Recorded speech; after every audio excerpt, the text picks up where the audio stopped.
Good evening and welcome. Tonight we're going to talk about a flip side of what we did last week. So last week we talked about a technology that does not yet exist, and if it suddenly came into existence, what would be the effects, the benefits, the downsides, maybe how it would be controlled, those kinds of things. Tonight, we're going to flip that the other way around and say, we're going to take something that currently does exist, that we're very dependent upon, and we're going to put it into short supply and maybe look at what do we do when it becomes exhausted and the effects and how we might mitigate those effects by changing how we do things and use things. And what we're going to focus on is petroleum, that non-renewable natural resource we get out of the ground in its oil and natural gas forms.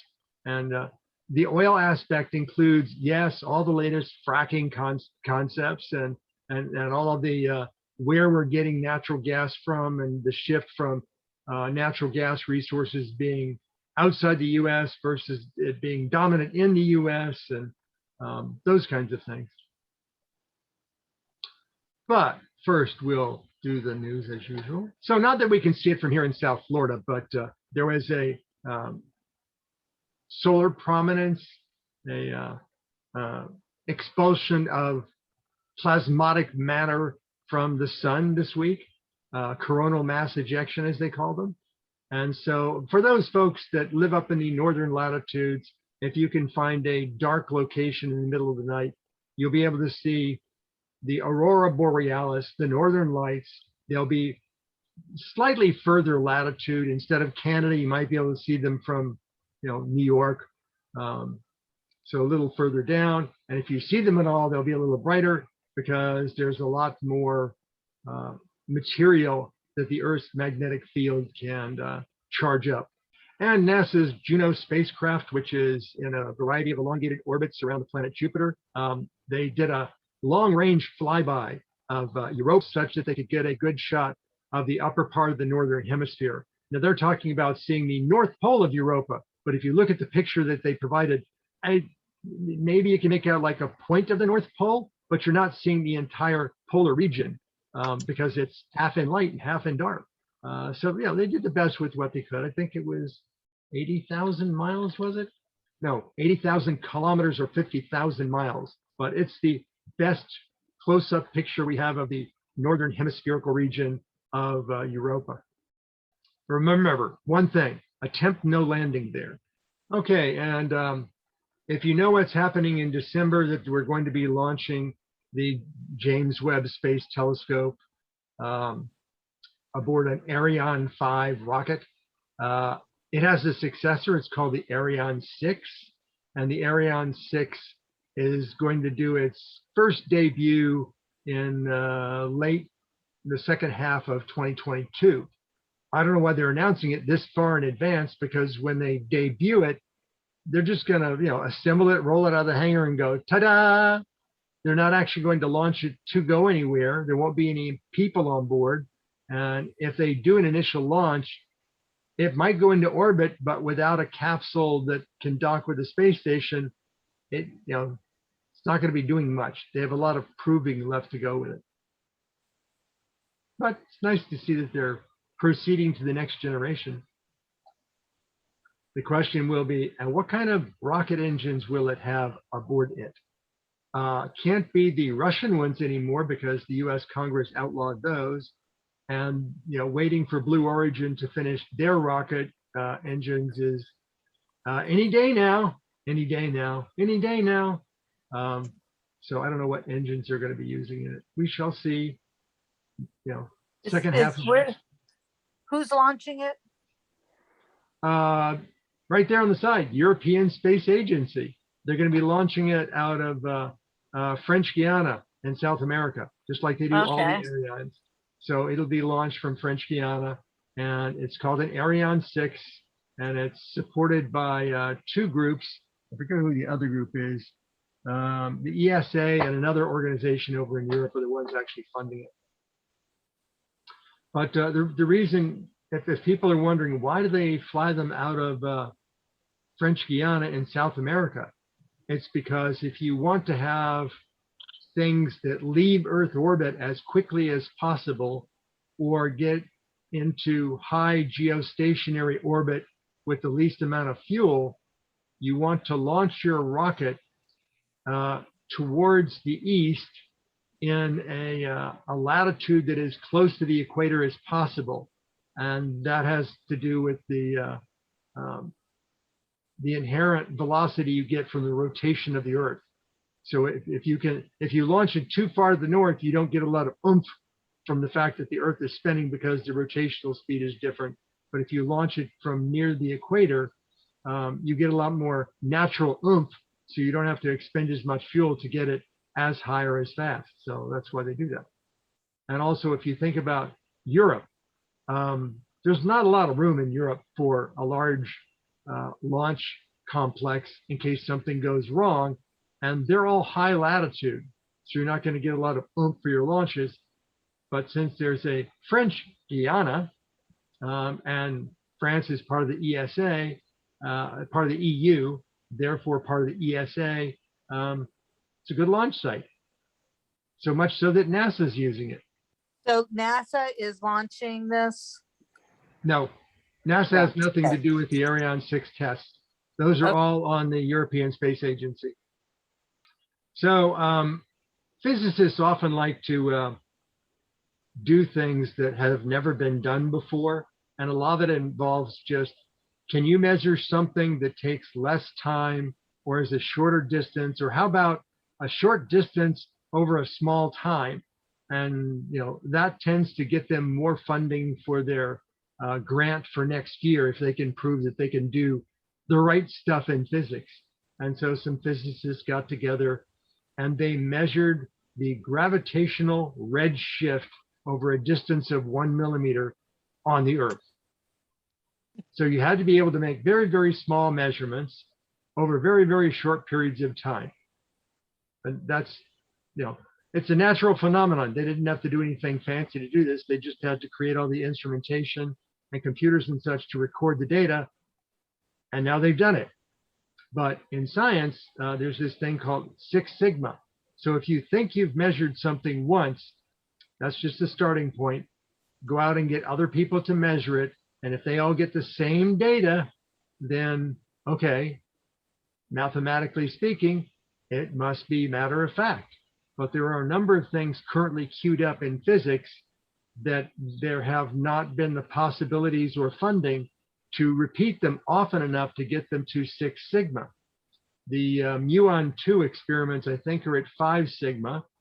The sigma just refers to if you run the experiment a number of times and you look at the value you're trying to say, is this the correct value or are we a little off? Or are we just looking at noise in our data? If you have enough occurrences and they're all within a mathematical separation of each other, that's where you get the sigma from. Then if you have sigma of 6, there's a small enough difference between all the observations that you can claim it's reproducible. So this is the first time this was measured. So we'll wait for others to measure the same factor and see if their numbers come up the same. But if you want to see about in physics, specifically in physicists' behavior, there's something to look up called a sterile neutrino. And it's this difference between a number of experiments that have occurred over time where the numbers don't all line up on 6 sigma. They had some experiments where they measured some of the properties of neutrinos, and neutrinos, there's currently 3 kinds of neutrinos, and they found under a certain experimental circumstance that the numbers didn't fit those 3. So either somebody's got their numbers wrong, or there's maybe a 4th kind of neutrino that can explain why the numbers are wrong. And recently, they got to 6 sigma, and they're now saying, well, we're not even sure it's sterile neutrinos, but we know there's an effect because we now have the numbers that were reproduced with a close enough approximation to say it's 6 sigma. So, when something like this comes out of the news media, it's more a matter of hype and golly gee, oh wow, than it is real physics that is demonstrable new science. So stick a push pin in it. Come back to it later when you see others reproducing it and saying the same thing. I just thought it was amazing that if you're going to measure redshift across a distance of a millimeter, there are a number of instruments you have to have that measure very, very small things. And it was just fascinating to see that they've developed the technologies to do that. And if you remember several sessions ago, we talked about analog to digital converters and how you need to amplify very, very small signal values down into the billionths of an ampere in order to be able to measure these kinds of things. Because everything you measure in science is all a matter of measuring voltage. You get ampere by doing the math and coming up with the ampere value, but it's just an amplitude measurement of a voltage. And they're doing that to smaller and smaller values, and everybody wants to do it to the next smaller scale. So stick a push pin in this one, and we'll get back to it when we see others doing the same sorts of things. And along the same lines of how small can you measure, using the Chandra X-ray telescope, some NASA scientists claim that they've now measured the passage of a Saturn-sized planet across the face of its parent star in another galaxy. I think it's 28 million light years away. They measured one star in the Whirlpool galaxy, Messier number 51, and they watched its X-ray emissions dip and then come back up again. And they concluded that that must be a Saturn-sized planet going in front of a star in another galaxy. If from that information they can calculate the orbital path of that planet, it would be good for several other groups to make the same measurement the next time that that planet passes in front of that star from our perspective. Because I've looked at the scale of arc seconds that you can get out of a large array of radio telescopes, and a single higher energy telescope cannot get to that level of arc second resolution. So I'm thinking they just looked at data, saw the X-ray data dip, and are making the presumption that it should be a Saturn-sized planet in a star in another galaxy, 28 million light years away. But then again, it could be something closer to us that just debris, a rogue planet, any sort of thing that would dim a particular set of pixels that make up the illuminated parts of the Whirlpool galaxy. Nowhere did they claim, and we saw the actual individual star beforehand. They're just making the conclusion. So this is another, put a heavy push pin in this one and see if anybody else comes back and says they can detect this with this same star in this same galaxy at a point in the future. But that would be an even smaller value to measure than would be the redshift of a millimeter distance on within Earth's gravity. And yes, I know we all wanted SpaceX to have a Halloween launch of the 4-member Crew 3 mission to the space station, but not going to happen. This time it's weather, but it's not weather at the launch site. When the spacecraft goes up, it goes along a path in the Earth's atmosphere before it gets out to the upper edge of the atmosphere. And along that path, there's going to be a front, and that would not be good as the rocket is attempting to go the highest speed it can, hitting this front. So they're going to wait until the front passes through, which I think comes in at Wednesday at 1:10 a.m. Eastern Daylight Time. So you can watch it on NASA TV live, or you can watch it on NASA TV as a rerun. But it's going to be, after midnight on Wednesday. Actually, it's after midnight on Tuesday because it's 1:10 a.m. Wednesday. So it's really late in the evening on Tuesday, early in the morning on Wednesday. Weather permitting. Yes. Future weather permitting. Yeah. So did anybody notice the difference in the Crew Dragon this time? Look right there. The service module has fins. See that? I did not notice that before. I knew the capsule itself didn't have fins, but the service module has fins. I'll have to look into the details and find out, why for doth the service module have fins? Is it to stabilize it, or is it to create a small amount of spin to stabilize it as it leaves the Earth's atmosphere? I don't know. But interesting. Unless it's an abort feature. No, the top, there's a little dome up here on the top that they eject off once they get to a certain altitude that exposes the hatch, which is in the nose. But the actual abort rockets are, the Draco engines are buried. You can almost make out these little black dots right here where my finger is.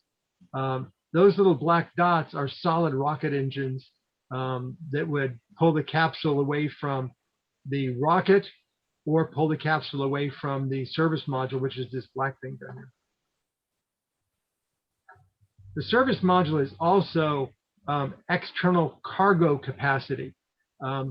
When the capsule separates, there's a little area at the back end that they can store things. They can store things inside the capsule. But this guy up here is,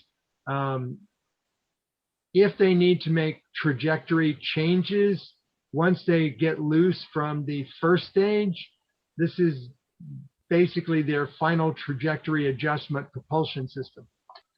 And yes, Russia is still sending cargo capsules to the space station. I haven't heard about plans to send Russian crewed spaceships, the Soyuz, back to the ISS soon. But I did note that when this cargo ship docked with the ISS, and this is a Progress, it's not a Soyuz, there was no unexpected propulsion that might cause rotation of the ISS. So maybe it's because it's a different craft. Maybe it's because this one doesn't have any Russian cosmonauts at the helm. I don't know. But I just noticed that it's a difference between this docking with the ISS and the last two Soyuz that docked with the ISS. I think they're just too scared to go. No, I think they're still trying to figure out, okay, did you push the button on the throttle? Was it the software? Or do we have a valve problem like, Boeing's rockets do? And if you are still interested in the volcano in the Canary Islands, yes, it's still flowing lava out with a gusher at the top of it. It's still, there's still a geyser of volcanic rock coming out of the top of it. It's still flowing downhill. It's still kicking out occasional enormous boulders of, coated in molten lava. So now people are putting up cameras to take videos of all this stuff happening. I guess over in Spain, they probably have a problem with ash. Maybe there's some airline problems, but so far the ash hasn't come our way. And there's a new Pi in town. I'm a Raspberry Pi kind of guy. And they announced the Raspberry Pi 02W this week for only $15. So it's about the dimensions of a stick of chewing gum. And for $15, you can now get a computer that has Sorry, I don't have an answer for that. I forgot to mute her. So she's muted now. So for $15, you get a computer that operates at 1 gigahertz, but you can software overclock it to about 1.2 gigahertz. It's a 64-bit ARM-based computer, which means it can run Linux, 64-bit, not 32-bit. It has a 0.5 gigabyte of RAM built into the processor. It comes out with HDMI video out, so you can connect it up to your TV set. It has up to 32 gigabytes of flash memory. Goes in a micro SD card chip, that slides inside. It has 2 USB ports. They're both USB 2.0 micro USB, and one is used exclusively for powering the device, and the other one you can, depending upon what kind of cable you plug into it, you can use it as a USB client or host interface, which means you can either plug it into your computer and it will appear as storage to your computer, so you can transfer programs and data to it just like as if it was a flash drive, or it can behave as the computer and you can plug in a keyboard, a mouse, a wired Ethernet, RJ45 jack. You can plug in a USB thumb drive that has, many gigabytes of storage on it. And you can connect up a 8 megapixel camera to it. That's the little white thing on the right. That's actually a camera serial interface. And you see the little connector here on the top. It has the normal Raspberry Pi 40-pin connector for inputs and outputs. And the little silver thing here, oh yeah, also for the same 15 bucks, you get Wi-Fi and Bluetooth. All for 15 bucks on something that's the size of a stick of chewing gum. I just think it's amazing. But that's just me. Okay. So that was all I had in the news for today. Is there any news that I missed? Then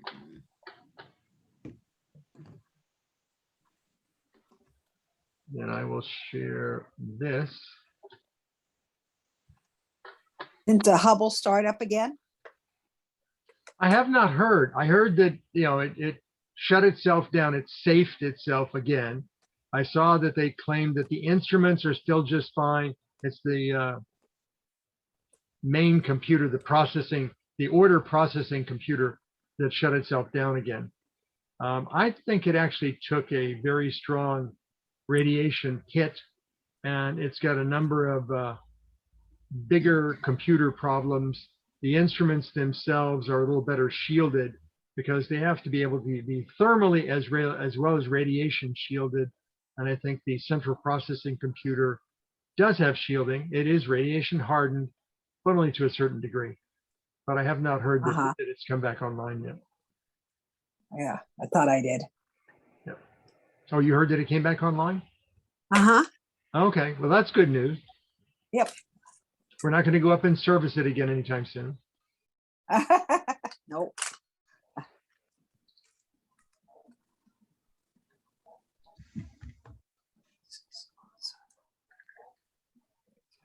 There we go. That's a little better. So I occasionally drop in on the Broward Astronomy YouTube site, and I look at the statistics because I'm a manager for the site. And I said, let me see if they're catching on.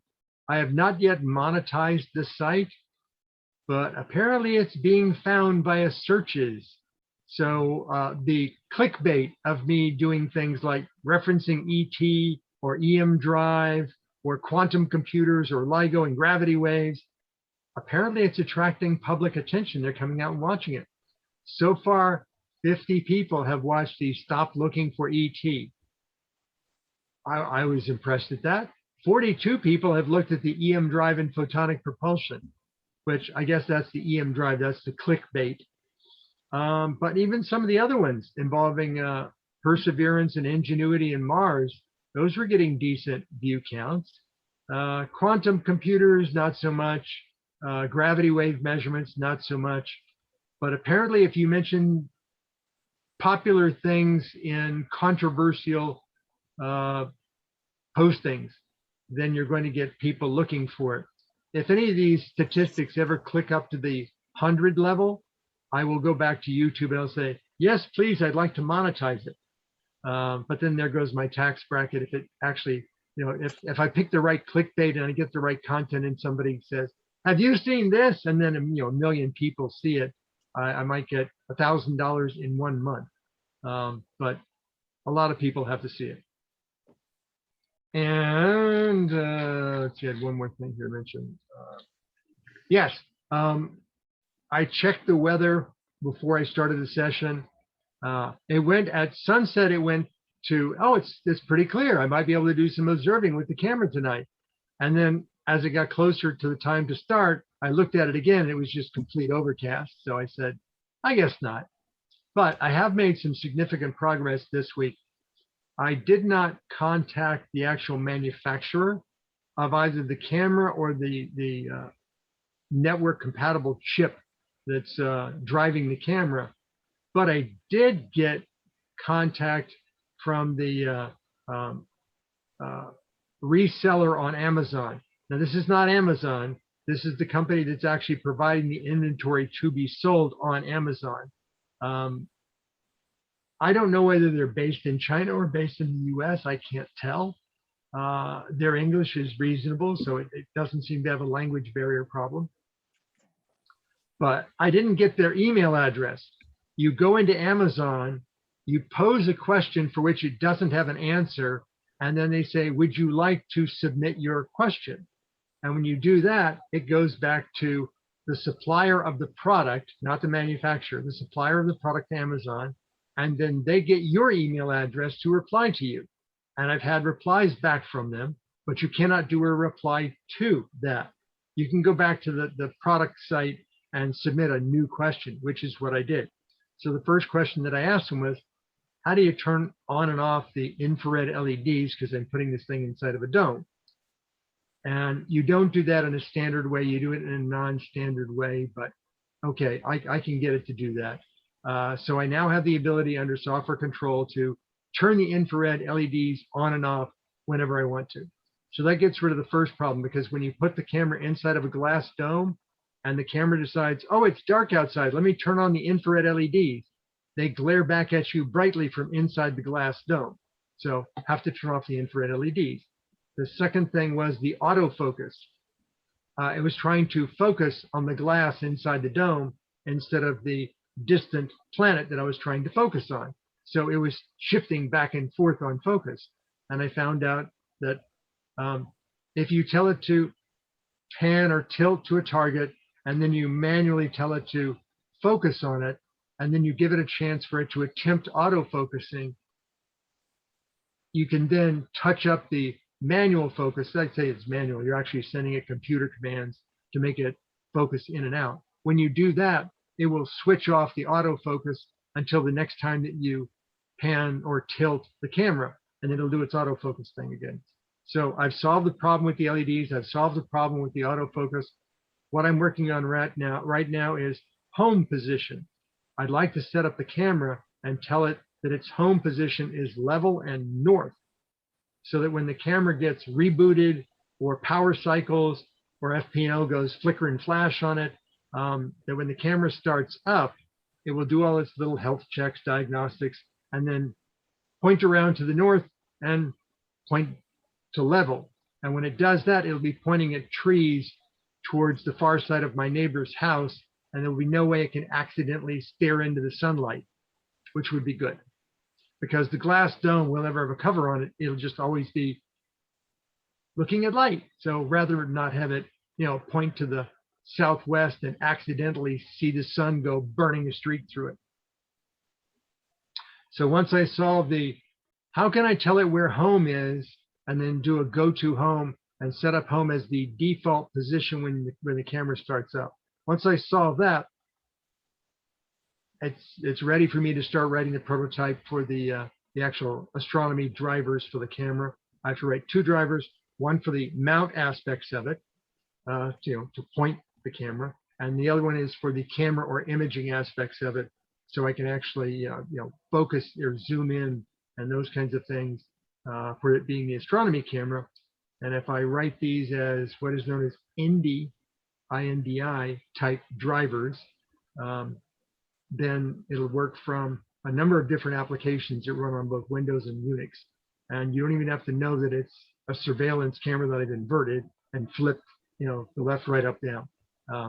So here's hoping they get back to me. So I'm going to take Helen's suggestion, and next week we're going to talk about those very tiny handmade Schmidt-Cassegrain telescopes that they use in CubeSats. So that's what we'll be talking about next week. And then the following week, November 13th, Helen and I will be attending one of my friend's second daughter's wedding in the late afternoon.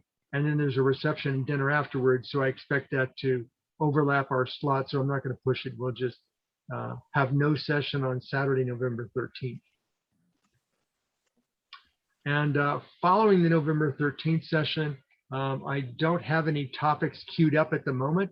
So if people want specific things to be brought to light or discussed, just shoot me an email and we can talk about it. Otherwise, I'll cook up something on my own.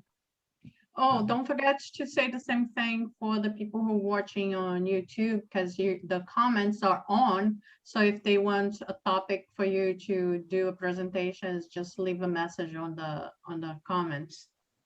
Okay. And I also do the same. I'll do the same thing on Facebook when I announce the posting of this session, so that I can receive comments from both Facebook and YouTube. By your command.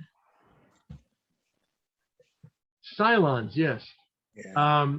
So I was thinking of new voices that Amazon Alexa could take on. One is a Cylon. That would be worth $5 to try out and just play around with it. The other one is, if you think back to the older science fiction era, the Forbin project, Colossus, the Forbin project, the computer that they create that takes over the world. That has a pretty spooky voice to it as well. Now, what does it sound like? The weird thing was the computer could actually detect and watch the movement of people on cameras and could actually understand people speaking from microphones before it could ever produce its own voice output.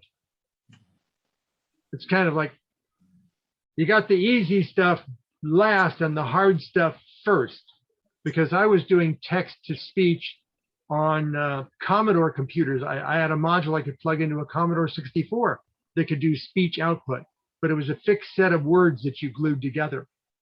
But I could do speech output, 40 years ago on a computer, but it's only recently that they can do things like facial recognition and understand spoken word and such.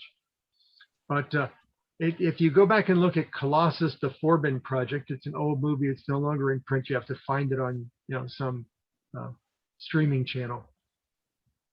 The voice output, they had this metal tube, and then on top of the tube, they had a large sphere, and on the sphere was a wire, a very coarse-looking wire mesh, and it was all shiny like stainless steel, and that's what the voice came out of. And the voice was this sort of human cadence, but the pitch was lower and flattened. So things were stretched out a bit. So it kind of sounded nasal, but it was more like a metallic nasal. But it was actually an actor speaking into a microphone, and the guys in the back room were tweaking the microphone to make it sound like that. The same thing happened. The voice would be interesting, and Hal would be awesome. Oh, you can go out and get Hal. All kinds of dialogue by Hal. Or you can actually have Hal himself say it. No, that Hal, the other Hal. My GPS machine talks in Australian. In Australian? Yeah. Is there a setting for that, or? Yeah, Yes. it's just one of the voices. It's funny. Yes, I put my GPS is a male voice and has a British accent.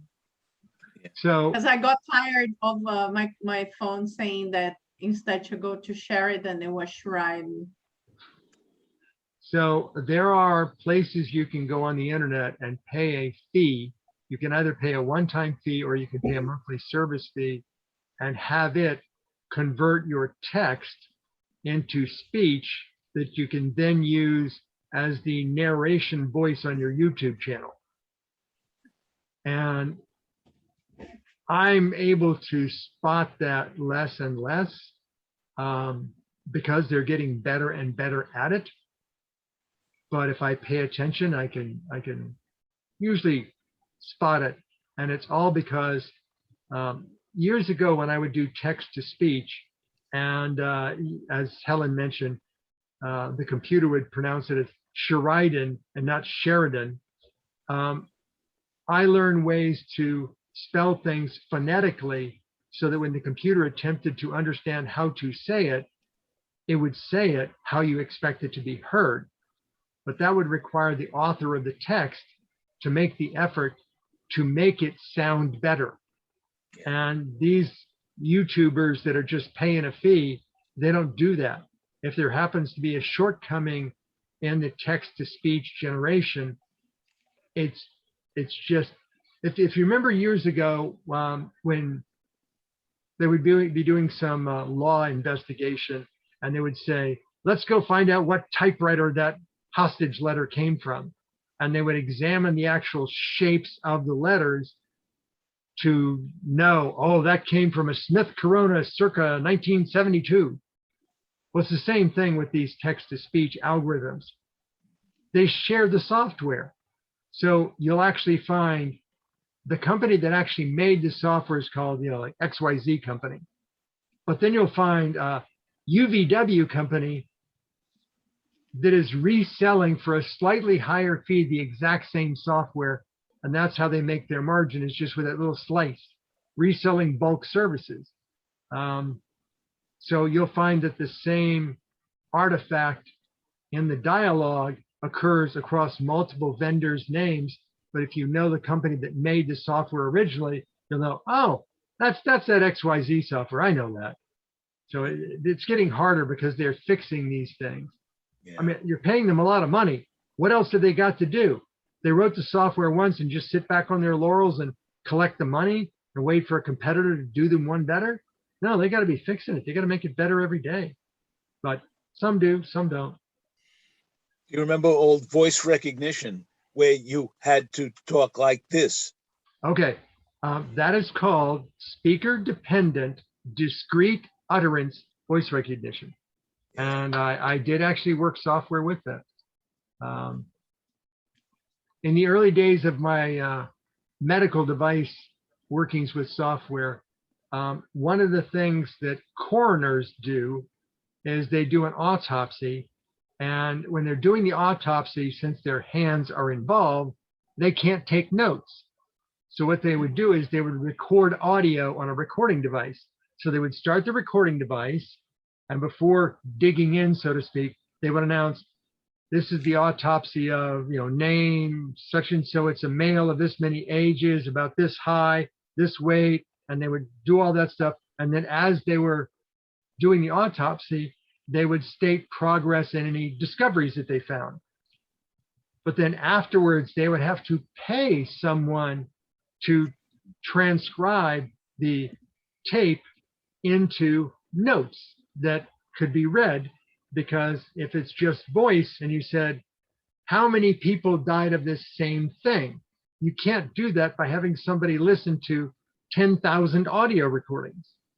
So you have to have something that transcribes the audio into something that's computer searchable and classifiable. So there are all sorts of medical terms for the behaviors of organs. So if you happen to whip out a liver and the liver happens to be swollen or of a particular color, there's medical jargon to describe that. So if you went looking for across all of South Florida, how many autopsies have occurred in the last 10 years where the liver was swollen and slightly green, you can look that up because all the autopsies have been transcribed into something that's computer searchable. But they didn't want to have to pay the transcriptionist to do this, so they wanted computers to do it. And there was a company out there that broke the barrier on discrete utterance. And what they did was since it wasn't real-time translation. You know, you weren't commanding the computer, so the computer could take 5-10 seconds to transcribe a sentence. And it would just be, how long does it take to transcribe the entire, 1 hour long autopsy? So they were the first one to get rid of the discrete utterance. So you had natural speech. And the name of the product was Dragon Natural Speaking. Oh, yeah, yeah. So that became a commercial product. And you go, whatever happened to them? IBM bought them. And now it's just embedded in stuff as Dragon. You don't even get the natural speaking anymore. It's just, it uses Dragon voice recognition. So, when something actually solves a problem that others want solved without having to spend the development time and money to be competitively in the marketplace, they'll find the best of breed application software that's already with another company. And if that company is a new startup and they're hungry for cash, some big company will just go, we're going to give you an offer you can't refuse. And they just get bought, and the original leadership of the company goes off to buy an island somewhere. And then you're left with the algorithms, and let's see how they improve over time. So, if you were to buy an IBM PC before they sold their product line out to a Japanese company, the IBM PC would come free with Dragon Natural Speaking software. So I know a thing or two about a thing or two about a thing or two. Or as they used to say to my father, and they said I would be just like that, a jackass of all trades, a master of none. Anyway. So that was the follow-up to that.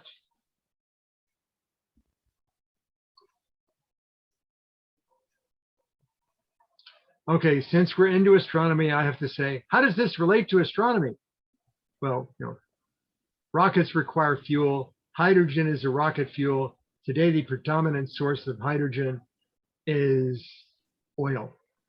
Basically, it's a catalytic conversion of oil sludge that produces hydrogen. So rockets carry things, and they require fuel, and hydrogen is a rocket fuel. And the predominant source for hydrogen today is an oil sludge that they run through a catalytic conversion to produce hydrogen. Sorry, it's not electrolysis, though I wish it was. Also, kerosene and liquefied methane are rocket fuels sourced from oil and natural gas. So that's how all this ties in, is the stuff coming out of the ground is used to make rocket fuel of various kinds.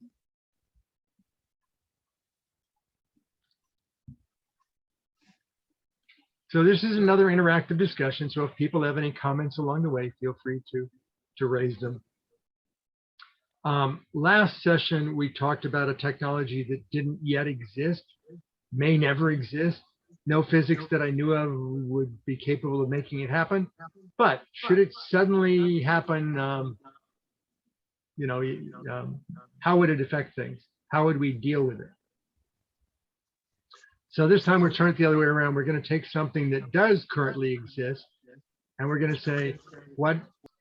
So in this case, we're going to flip it the other way around and say, there is something that we have currently in large usage demand and is in our everyday lives. And what happens if it suddenly became scarce or non-existent? So some people think that natural resources are of infinite supply, but that's just not reality. If you've ever learned about mining, a mine can be tapped out, much as an oil well can be tapped out. There are a lot of these derrick crane oil pumping things that you see around everywhere in Texas and in California, and you notice they're not moving. The reason why they're not moving is, well, that oil well has been tapped out. If they're moving, then okay, there's still something coming out of the ground there. If it's a fracking well system, you can't even tell that because there's no derrick crane flipping back and forth. It's just high pressure, high temperature water being injected in the ground that liquefies the oil in the tar sands to make it squirt back up through the ground. So they inject it in one place to make it come up through another one. So you won't know in advance how much is down there until you get it all out. And once you get it all out, you have to move on. Eventually, you're going to run out of places to move on. So we've already consumed a great portion of the oil and natural gas that were originally available before we started tapping into them.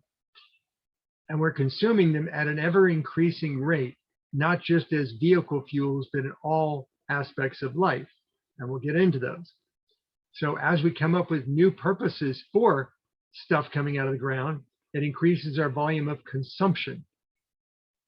So we're going to make the presumption that it's a fixed natural resource supply, not self-replenishing, and that we're not getting any from off-world mining. So we'll examine the industry trends towards alternatives. And because the folks in charge of petroleum and petrochemicals are aware that the supply is fixed, and if not, it'll be kind of like the tobacco industry going, yeah, we knew those were harmful all along, and we just were never admitting it. Well, now you're in a position where the petroleum industry is aware that the clock is ticking, and they just don't want that in the general knowledge. However, there is information out there. So how much of the stuff is left? Well, there are actually things you can watch. They will explain this to you. Dating back to 2015. So let's see, 2021, 6 years ago. 6 years ago, British Petroleum, that oil company, and the British Petroleum Institute, that organization that looks out for the revenue of petroleum companies, that's based in Great Britain. They should know. They indicated in a report that's available, you can go reference the report or you can watch this video, that the Earth has roughly 53 years of oil left and 54 years of natural gas. Now, why are those two related? Well, because the natural gas is the gasation version of the oil. So if you have a natural creation of oil, you have as one of the associated products the natural gas. Or if you heat up the oil because there's lava underneath it, keeping it a nice warm temperature, it will produce gas from the oil. So the two are related. Now, this roughly 50-year remaining supply of oil and natural gas aren't going to affect us directly, but great-grandchildren, your today's grandchildren, their parents, it's going to directly affect them if all of a sudden we run out and we haven't thought this through. Now, the amount that's remaining is not just in the eyes of British Petroleum. This also includes resources like OPEC, which includes Venezuela, and non-OPEC sources, which includes Canada, which also has a large reserve, but they were all factored into this report, as was fracking in the US. So all of the much ballyhooed new oil sources that we have in the US courtesy of fracking, yeah, that was taken into account in this. But it does presume a natural level of consumption as defined by what we were doing in 2015 and where we projected things were going. So it also took into account that, well, there's going to be an increase in renewable sources like solar, wind, that hybrid vehicles that are a mixture of electric and gasoline, that those are going to come into being and have a certain percentage in the marketplace, or battery-powered electric vehicles. So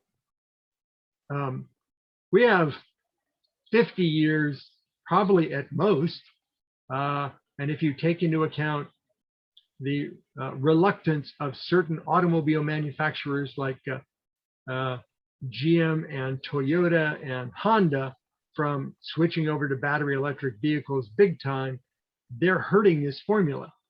So I would just set the clock at 50 years from now, as we need to figure out what we're going to do by then. Well, even if we stop using gasoline and diesel for engine fuels, there's a whole bunch of other things that we use this for that we're going to need it. We can't just let it all go, hey, we don't have any gasoline anymore, therefore we also don't have all these other products. And we'll get into that. So what other proof do you actually need that we're going to be running out? There's a big guy in the oil game called Saudi Arabia. Maybe not a lot of people pay attention to when the Saudi government puts out information releases. But recently they put out an information release that says Saudi Arabia is going to be nationally net zero emissions by 2060. That's not 50 years, that's 40 years. And the current Saudi investment minister actually did an interview on one of these financial broadcasts where he explained what the Saudi government is doing and why they're taking this direction and what are they going to do to keep their money flowing. Because right now they're making, their billions of dollars off of the oil and natural gas, not so much from the US anymore because we have natural gas, we have oil from fracking, but there are other places on the planet like China that needs the oil and natural gas because they don't have a lot within their own country boundaries. So they're going to need it. How are they going to be supplying it? Where is it going to come from? Well, if it runs out, it runs out. You're not going to get it from somewhere else because it's the planet that runs out. You might be able to say, well, we can't get it from Saudi Arabia anymore. We're going to get it from Iraq. Well, they're all drawing from the same, different straws, but it's on the same soft drink that they're drinking from. So when Saudi Arabia starts to run out, you're going to find that other nations are also running out. And the Saudi government said what they're going to do is they're going to put in solar panels and they are going to generate electricity from that. And then they're going to take water from the Gulf and they're going to use electrolysis to split it. And they're going to be producing hydrogen and ammonia at very large scales. And they plan on exporting hydrogen and ammonia via ships instead of oil and gas. So if you've ever seen an oil tanker, well, in the future, you're going to see a hydrogen tanker or an ammonia tanker because both of these can be burnt as fuels. So if you don't believe we're going to run out of this natural resource, who do you think would know better, you or Saudi Arabia, since it's their lifeblood? So if you've listened to Greta Thunberg's current comments before audiences of government officials, where she's not at all happy with the progress we're making, blah, blah this and blah, blah that, she should despair not. Help is on the way, sort of. And the help is on the way from the same nations and corporations that are currently producing oil and natural gas. They've realized the paradigm shift is going to happen in about 50 years. So they want to get into the blue and green hydrogen business. But something that I learned about this week, there's a giant elephant in the room regarding burning hydrogen as a fuel source for things like trucks and trains and automobiles. And that is, if you could find a way to compress hydrogen and then expand it and have it self-ignite, the outgassing of it, the exhaust of it would just be heated water vapor, and that would be fine. But all the turbine and engine designs for burning hydrogen at this point in time all derive the combustion of hydrogen through a spark from a spark plug. When that level of energy is introduced to ignite the hydrogen, it causes a certain chemical reaction in the hydrogen with the nitrogen, which is the dominant gas in the Earth's atmosphere, and it produces nitrous oxide. Now, if you think back to when they started putting catalytic converters, they used platinum, in cars, it was because the small level of nitrous oxide that was coming out of the individual automobiles was collectively so large that it was making the Earth's atmosphere bad for people and bad for the environment. It would create acidification of rain, and that was not good. So all of a sudden, the government stepped in and said, hey, automobile makers, thou shalt put a catalytic converter on any automobile that's of at least this level of horsepower, this engine size. So they put catalytic converters on them. I don't hear anybody stating that, oh, we're going to burn hydrogen in our electrical power generation plant. And oh yeah, we've got the world's largest catalytic converter to get rid of the nitrous oxide. So I'd like to see how, Florida Power and Light would like to make green hydrogen, which sounds good, but then they're going to burn it in their turbines to make electricity. Are they just presuming only water vapors coming out of that exhaust? Or what are they doing with the nitrous oxide? Because apparently that's the only two biggies that are going to be produced by the exhaust of combusted hydrogen is water vapor, which has a slight temperature elevation, and nitrous oxides from the spark-based combustion chemistry of the hydrogen fuel with the nitrogen in the atmosphere.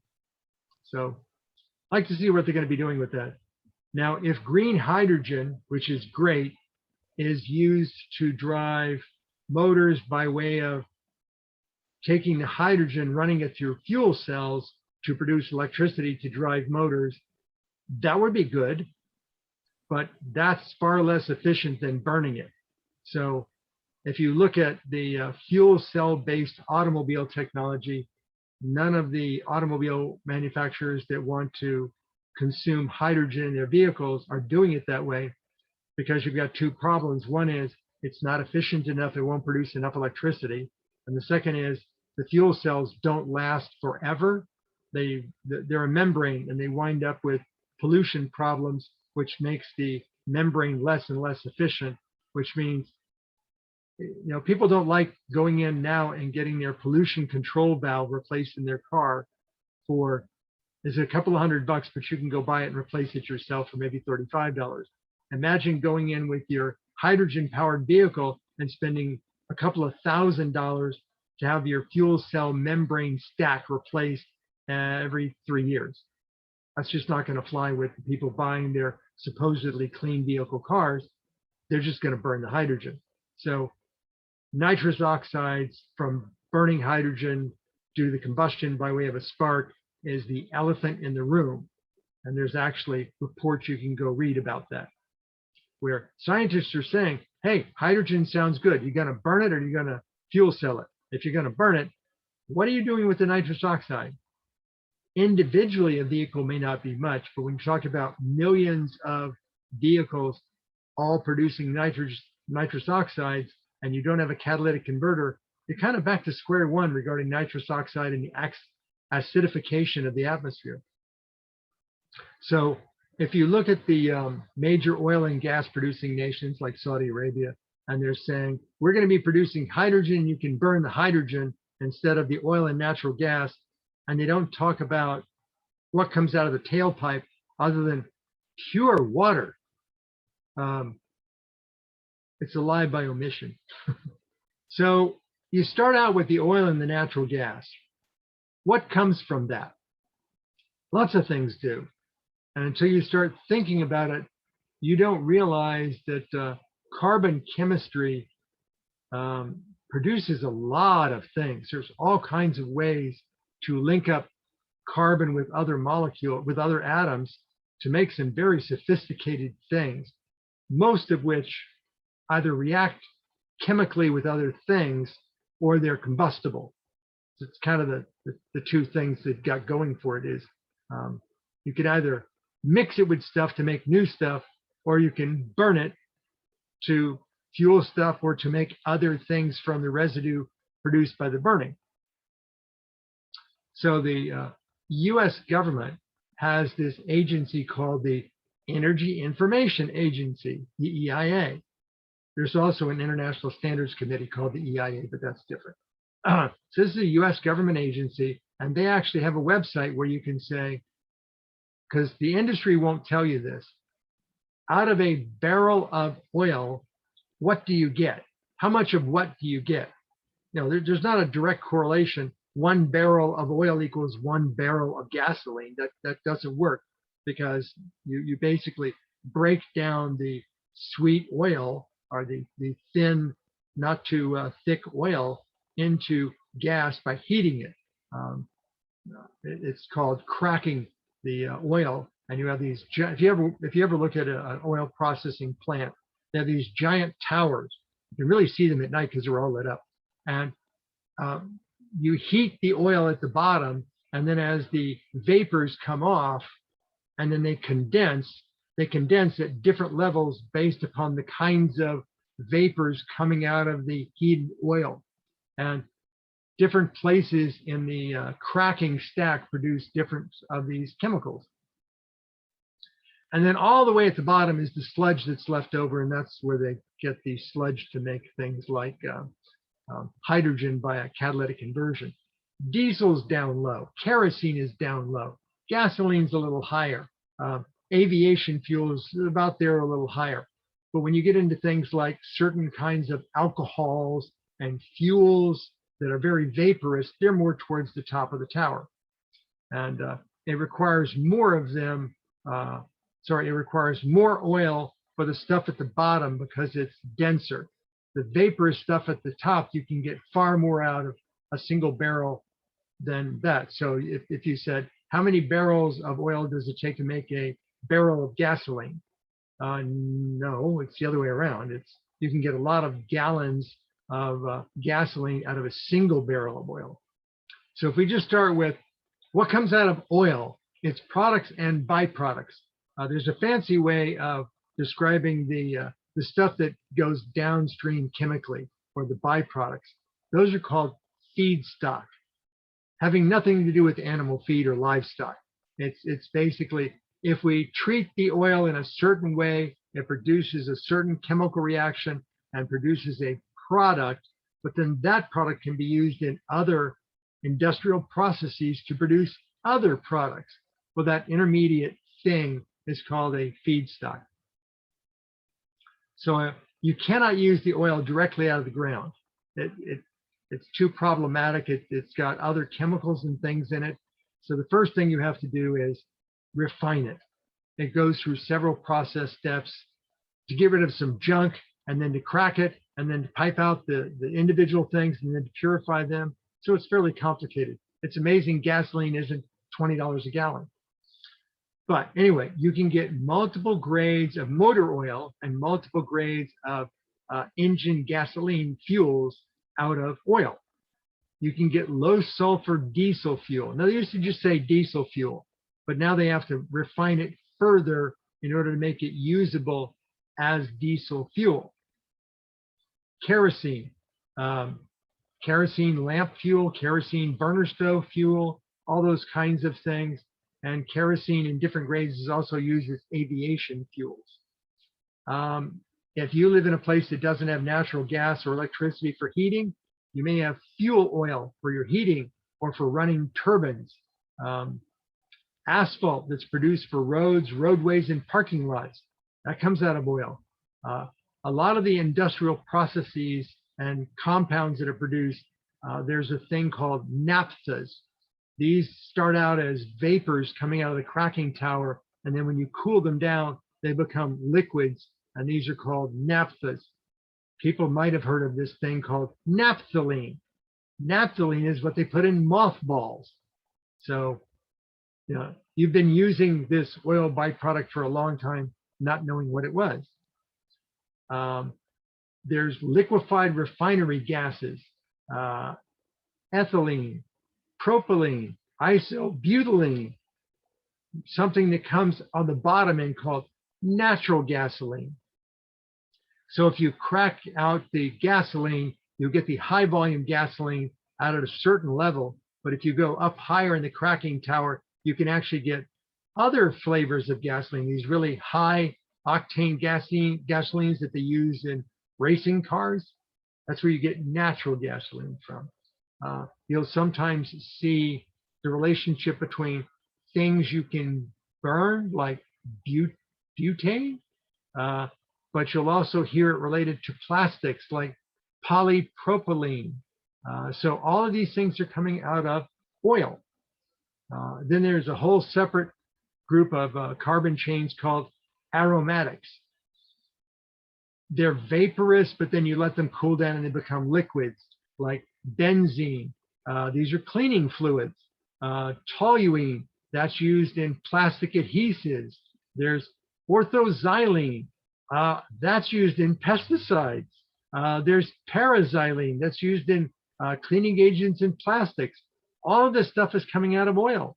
So if we burn up all the oil in cars and trucks and airplanes, we still need these other things. So let's stop with the cars and trucks and airplanes so we'll have enough of this other stuff left. Mineral oil. Mineral oil comes from rocks, right? No, it's a refining process from oil. Paraffin. Oh, that's candles. That's candle wax. Well, the paraffin comes from refining oil. You go get these really fancy polishes for wood to make the wood surface look really good. Those are called mineral waxes. Aside from beeswax. Now, beeswax is a different thing, but mineral waxes that you use to make woods look good, those come from oil. All the variety of lubricants and sealants, except some of the silicones, come from oil. Your WD-40 comes from oil. Then there's this sludge all the way at the bottom that's called residuum. This is the sludge pollutant that's at the bottom of the cracking tower. It also contains what is known as filtered out soils. So when you're getting that oil out of the ground, there's little pieces of pebbles and dirt and volcanic glass. There's all kinds of debris that they just refer to as soils that you have to filter that out from all these other products when you refine it. So you have this residuum. And what's the residuum used for? Well, apparently you can take the residuum, run it through a certain catalytic process and produce hydrogen. So you're taking the worst pollutant of the oil industry and you're using it to theoretically make the most clean fuel you can think of, which is hydrogen. So this is called gray or blue hydrogen. Green hydrogen is when you split water to make the hydrogen. So if you make your electricity from solar panels and then you use that to run electrolysis to make your hydrogen, that's green all the way through until you get to your power turbine that burns the hydrogen using a spark, and now you've got your nitrous oxides again. So you got to think these through end to end. So that was the oil. Here's the natural gas. So natural gas is a hydrocarbon gas liquid.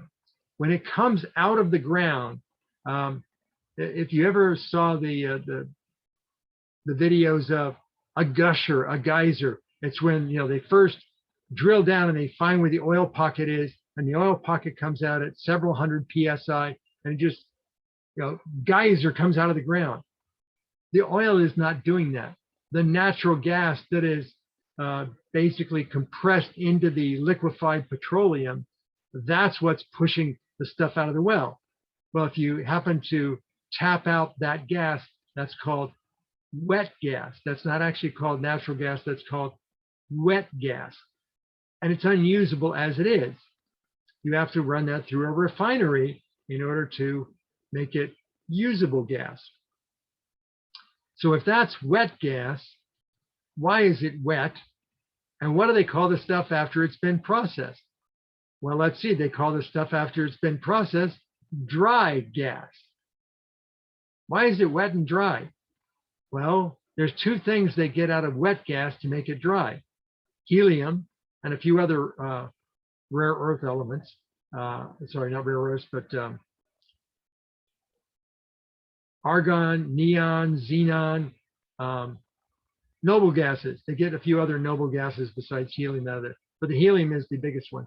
But they also get a lot of water. And if you're going to use your natural gas to burn things, you want to get that as much water moved out of there as possible. That's why it's wet gas versus dry gases. Wet gas has a lot of water and other debris in it, and dry gases after you've processed it all out.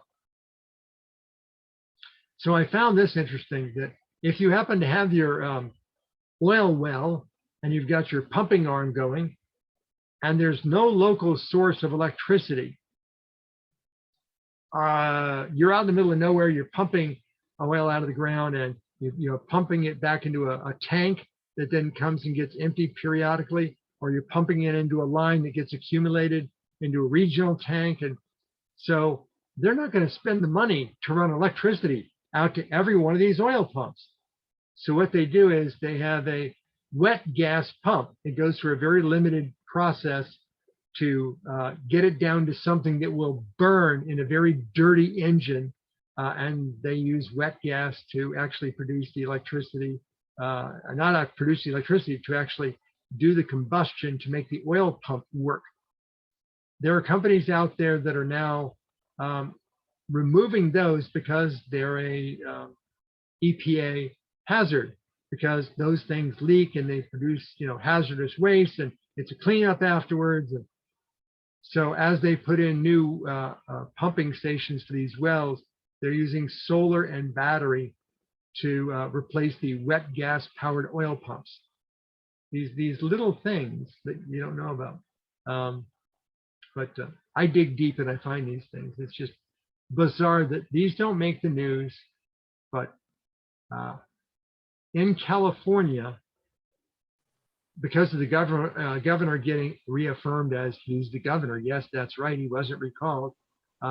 He wanted to get rid of all the old oil derrick pumps in the state of California. And of course, he got a lot of pushback. But apparently, if you cease the pumping and you cease driving it through your plumbing system, then the oil pumping company is off the hook for the cleanup, because they just canceled the natural resources license and permits with the property owner, which is not the oil company. And then it's up to the property owner, go clean up that mess. So the oil companies are getting off the hook, and they're looking at it as, well, there are other places we can get the oil. California's pretty much tapped out. So you can have your land back, owner. By the way, talk to the EPA about cleaning up that mess we made, because we're not responsible for that. So as the oil industry switches over to solar plus battery powered pumps, in the future, if they ever have to turn down a well, no hazardous waste for them to clean up. So yields. Now, you won't find this on the oil industry websites because they're not going to give away their profit margin, their formulas. There are different kinds of crude oil. The one that's the easiest to refine is something called light sweet crude, and that's the stuff that comes out of the Middle East. The stuff we get from fracking actually has to be heated up and allowed to thin out before it can actually be run through a refinery. That's called, I forget the actual name of it, but the oil is considered to be thick like Karo syrup, like corn syrup, and you cannot refine that directly. You first have to Tar sands. What? Tar sands. Now that's where they get it from. There's a particular grade of oil. The oil from the Middle East is called light sweet crude oil. The oil from fracking comes from tar sands, but I don't know what they call the oil class that they actually pump out under heated water pressure. But that oil that they get out is going to have a lot of sand and water in it. And the first thing you have to do is thin it out and get all that waste product out of there before they can actually refine it. Anyway, so 1 barrel of oil, people might think, oh, they're 50 gallons or 52 gallons in a barrel of oil. No, a barrel of oil is 42 gallons. That's a standard oil barrel. 1 42-gallon barrel of oil will give you 19 gallons of motor vehicle grade gasoline. And at the same time, will give you 11 gallons of low sulfur fuel oil. So that can either be used in your trucks or to heat your home. The stuff from tar sands has to undergo water injection to get it out, but then it has to be thinned out and filtered further before it can actually be refined. Now, I don't have the numbers for, in addition to getting 19 gallons of gasoline and 11 gallons of fuel oil, what about all those higher vaporous things? How many alcohols and airplane and jet fuels and stuff like, how many gallons of kerosene do you get out? I couldn't find out on their site, but it's safe to say that if you said, what's the current price for a barrel of Brent crude, which is light sweet crude, it's so many dollars. Okay, if it's so many dollars and you're getting 19 gallons of gas plus 11 gallons of diesel plus an unknown number of other things you can make money off of, how much should we actually be paying for the gasoline? Well, that's just the ratios of what goes into what goes out. It doesn't tell you how much it costs to run the refineries, to do the transportation, to manage all the business aspects of it. That's where all the money is, the actual cost of the oil compared to what it takes to give you gasoline at the fuel station.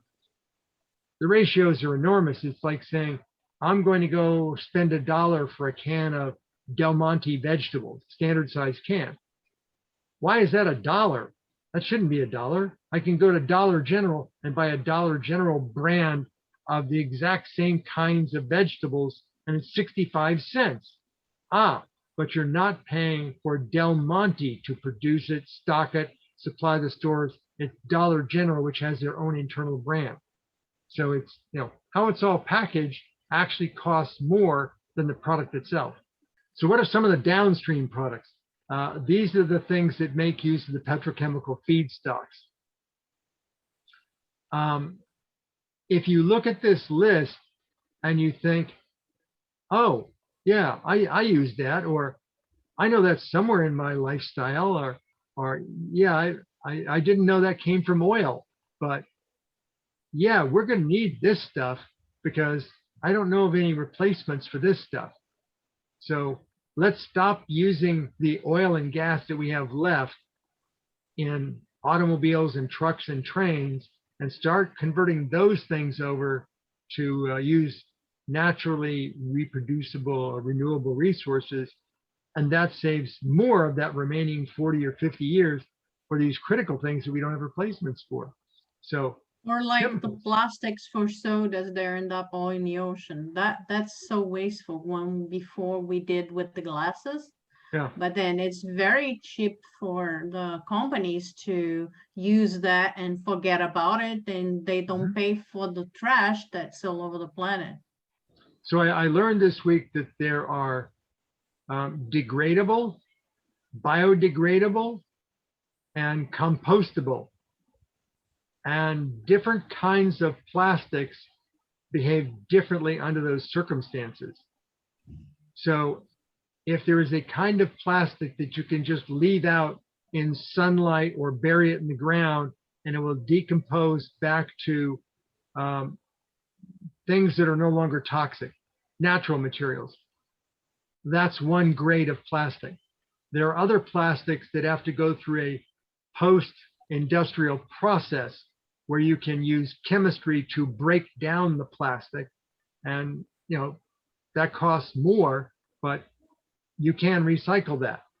There are other things that are compostable. Now, a compostable means you don't have to do much to it. It'll just fall apart all by itself. And then there are things that are not recyclable at all, as in, I don't care what you do to them. You can bury them, leave them out in the sun. They will just last forever. If you attempt to crush them and break them up, they will create the microplastics that we find in the food chain these days. So when something says it's good for the environment, ask the details. So anything that's a plastic, with the exception of one kind of plastic, comes from oil or natural gas. The one thing that is considered a plastic that does not require oil or natural gas is cellulose. Cellulose-based plastics break down naturally in the presence of heat and sunlight, and they break back down into plant materials, cellulose. So those are good plastics. All this other stuff, the worst they break down into is petroleum, which is toxic. So anything that's considered a plastic, and they say it's a biodegradable plastic, does that mean it's disposable? Does that mean it's recyclable? What does that exactly mean? Because they used to make window frames out of aluminum. They're now making window frames for your house, for your replacement, for your storm windows out of plastics. But those are not biodegradable plastics, because otherwise your window frames would not last a long time. And you want your window frames to last a long time. They just found that the plastic produced lighter weight window frames. So instead of having two guys put in your windows, because aluminum is a metal, it's still heavier, they can now just deploy to a site one guy to put in your storm windows. And the shipping costs are less because plastic weighs less than aluminum. So there's business ways around all this stuff. Things that are made from filaments, including 3D printing filament. The huge variety of 3D printing filaments, PLAs and ABS and all those kinds of things, they're either directly or indirectly oil derivatives. Now, when I say indirectly, there are some that if you get a generic PLA that you know its lineage, it should be like, basic vegetable chemistry that produced that PLA. But there are PLAs that have additives to make the PLA respond better during the printing process and last longer and be more durable in sunlight. And those are contaminated PLAs, and they're just as bad as any other oil-based product. The stuff that's really hard to get rid of that are plastics are polycarbonates. These are very long chain plastics that are extremely durable. So when you talk about things that are bulletproof, those may, glaze over and you have to sand them down, but they're not going anywhere anytime soon, even in the presence of ultraviolet light. But all the things you think of as sheeting materials, anytime you need to spray on a coating or a lining, if you think that your aluminum can that you drink your beverage out of is recyclable, the first thing you have to do is get rid of the plastic lining, because years ago they put plastic linings in aluminum containers to make your beverage not taste metallic, because the beverage was just acidic enough that if you wanted the beverage to have a long life on the shelf or in inventory, you put the plastic lining in it, and now the beverage in the cans can last, instead of months, they can last a couple of years.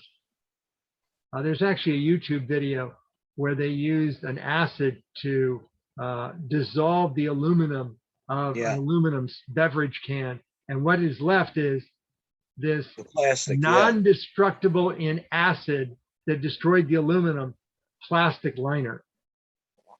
It was just, that's eye-opening.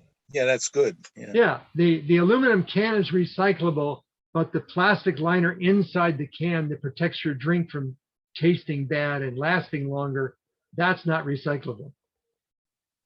So anytime you use a tarp or a covering, you take your jaunt down to Home Depot or Lowe's and you go buy that inexpensive tarp that you're going to be doing some painting with, but you want the good, couple of mil plastic. That particular kind of plastic is not recyclable. That's very bad plastic. It's better to put down a cloth that's thick enough, and then you can, in an industrial washing machine, wash the paint out of it. That's a much more natural tarp than any tarp you would buy, whether it be a clear tarp, a ribbed tarp, or the blue tarps or orange tarps. Those are all oil products. Anytime you put a solar or tenting film on your vehicle or on your home windows, those are all made from oil. Kitchen film, my saran wrap, my kitchen grip film for, when you throw that in the trash, that's not recyclable, so don't throw it in your recycling bin. Any synthetic rubber used in truck, tractor, and aircraft tires. Back when we had natural rubber, the tires would not last as long, and that was unacceptable. So when they came up with synthetic rubber from oil, we kept adding additives to them, and the additives just make it where the tires, if they just sit out to themselves and they're not being run on the road on asphalt or cement where they get ground down, they'll last forever. That's why they have these giant dumps full of truck tires, and somehow miraculously they catch on fire, and now you have a tire pit that burns for years until all the black sooty oil-laden smoke comes out of them. And then they have left all the metal from the wiring in the mesh of the tires, and they can recycle all that metal once all the hazardous waste are burned out. You may have heard that certain industrial lubricants and vehicle motor oils are now being made from natural gas. That's because they set up contracts, and if you chill and condense enough natural gas, you will get a good grade of motor oil out of it, a very clean grade of motor oil, which when they tell you it's made from natural gas and that's better for the environment, that's a lie of omission. What they really are saying is oil, which is what we used to use to make the lubricant, is getting too expensive.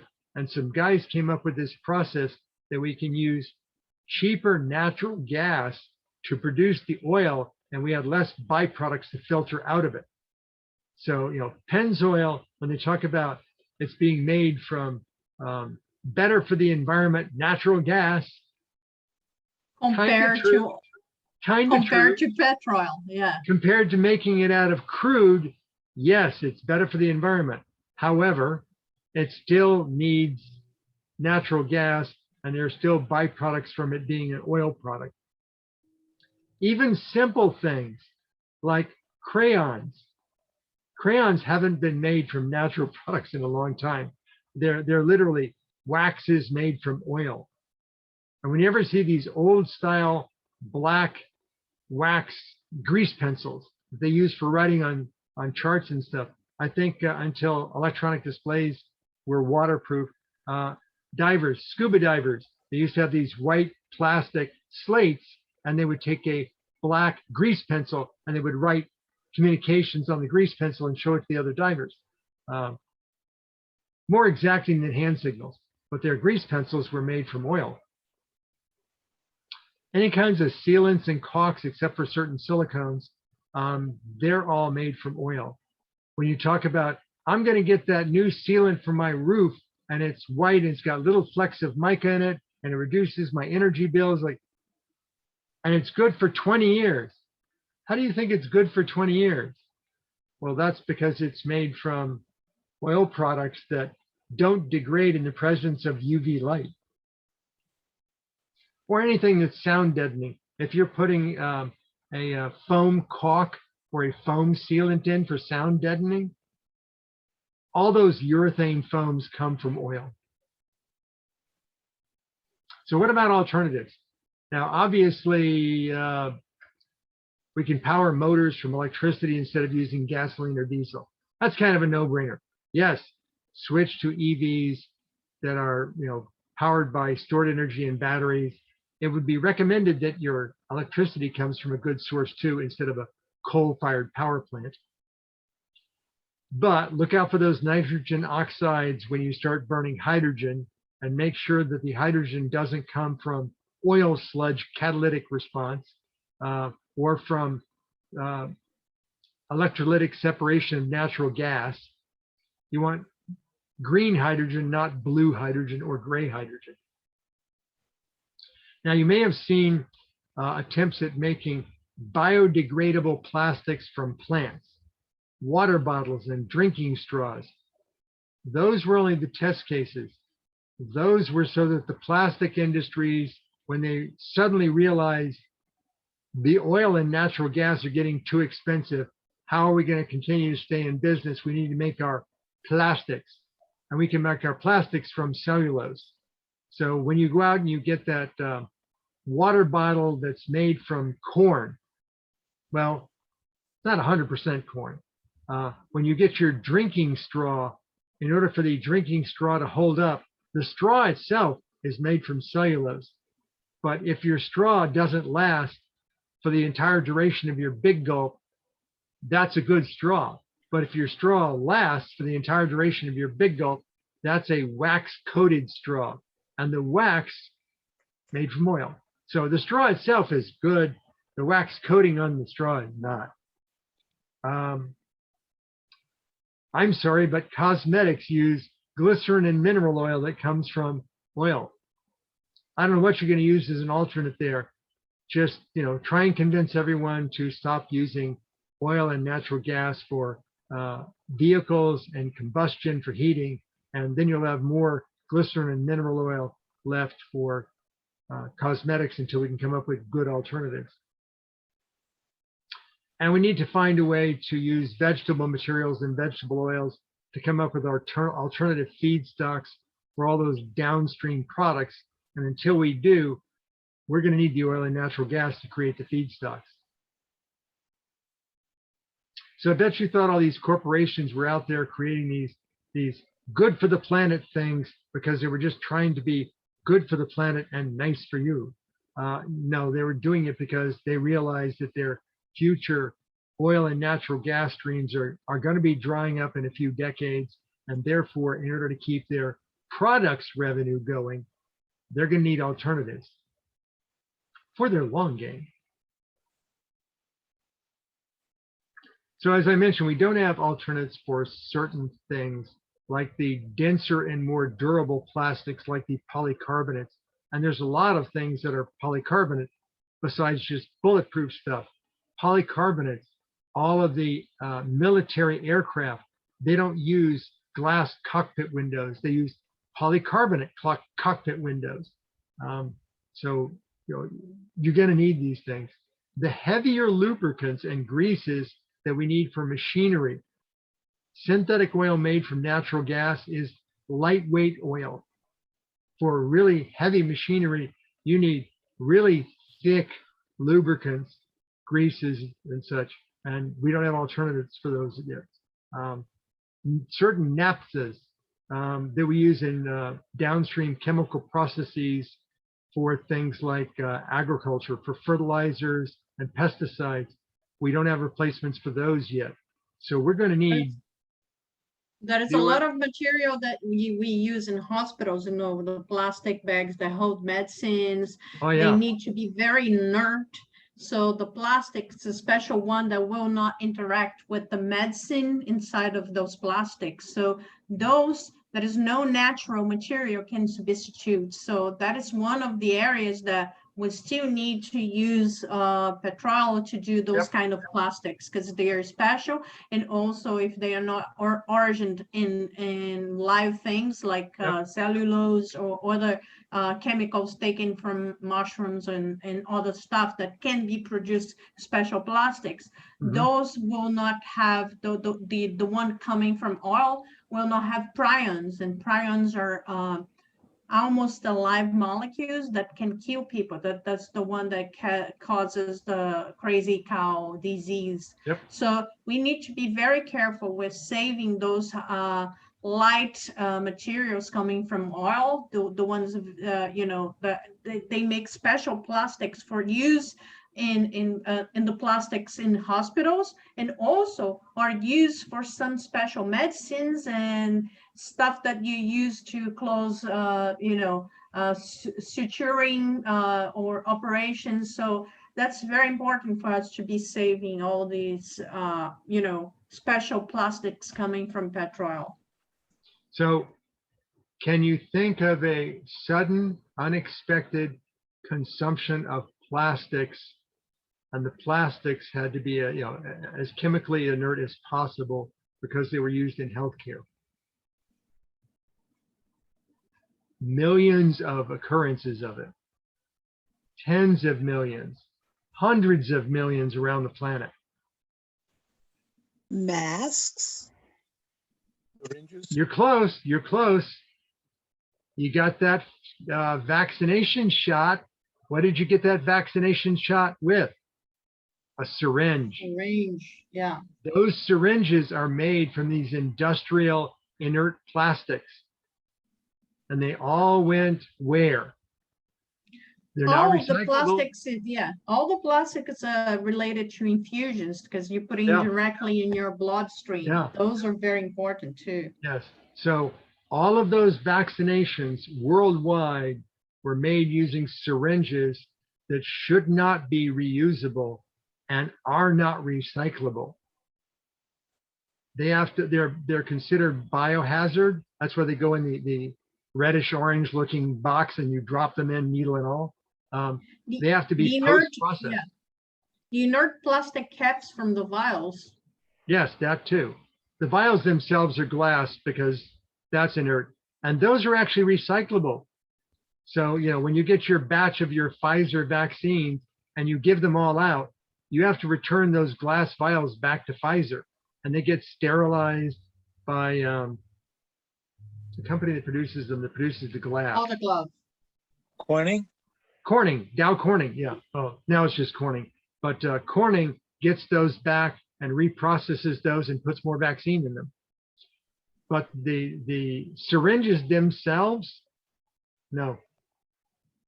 The needles have to actually be melted down because, when they give you the stick, the stuff from your body gets on the outside of the needle and it's a biohazard depending upon your own body. So yeah, as soon as they stick you, they pull that out. That's what that little extra little colored plastic is for, is to allow them to pull it out better. They pull it out and drop it right into the box, and some guy downstream deals with that. But it's not a recyclable plastic and it's not reusable.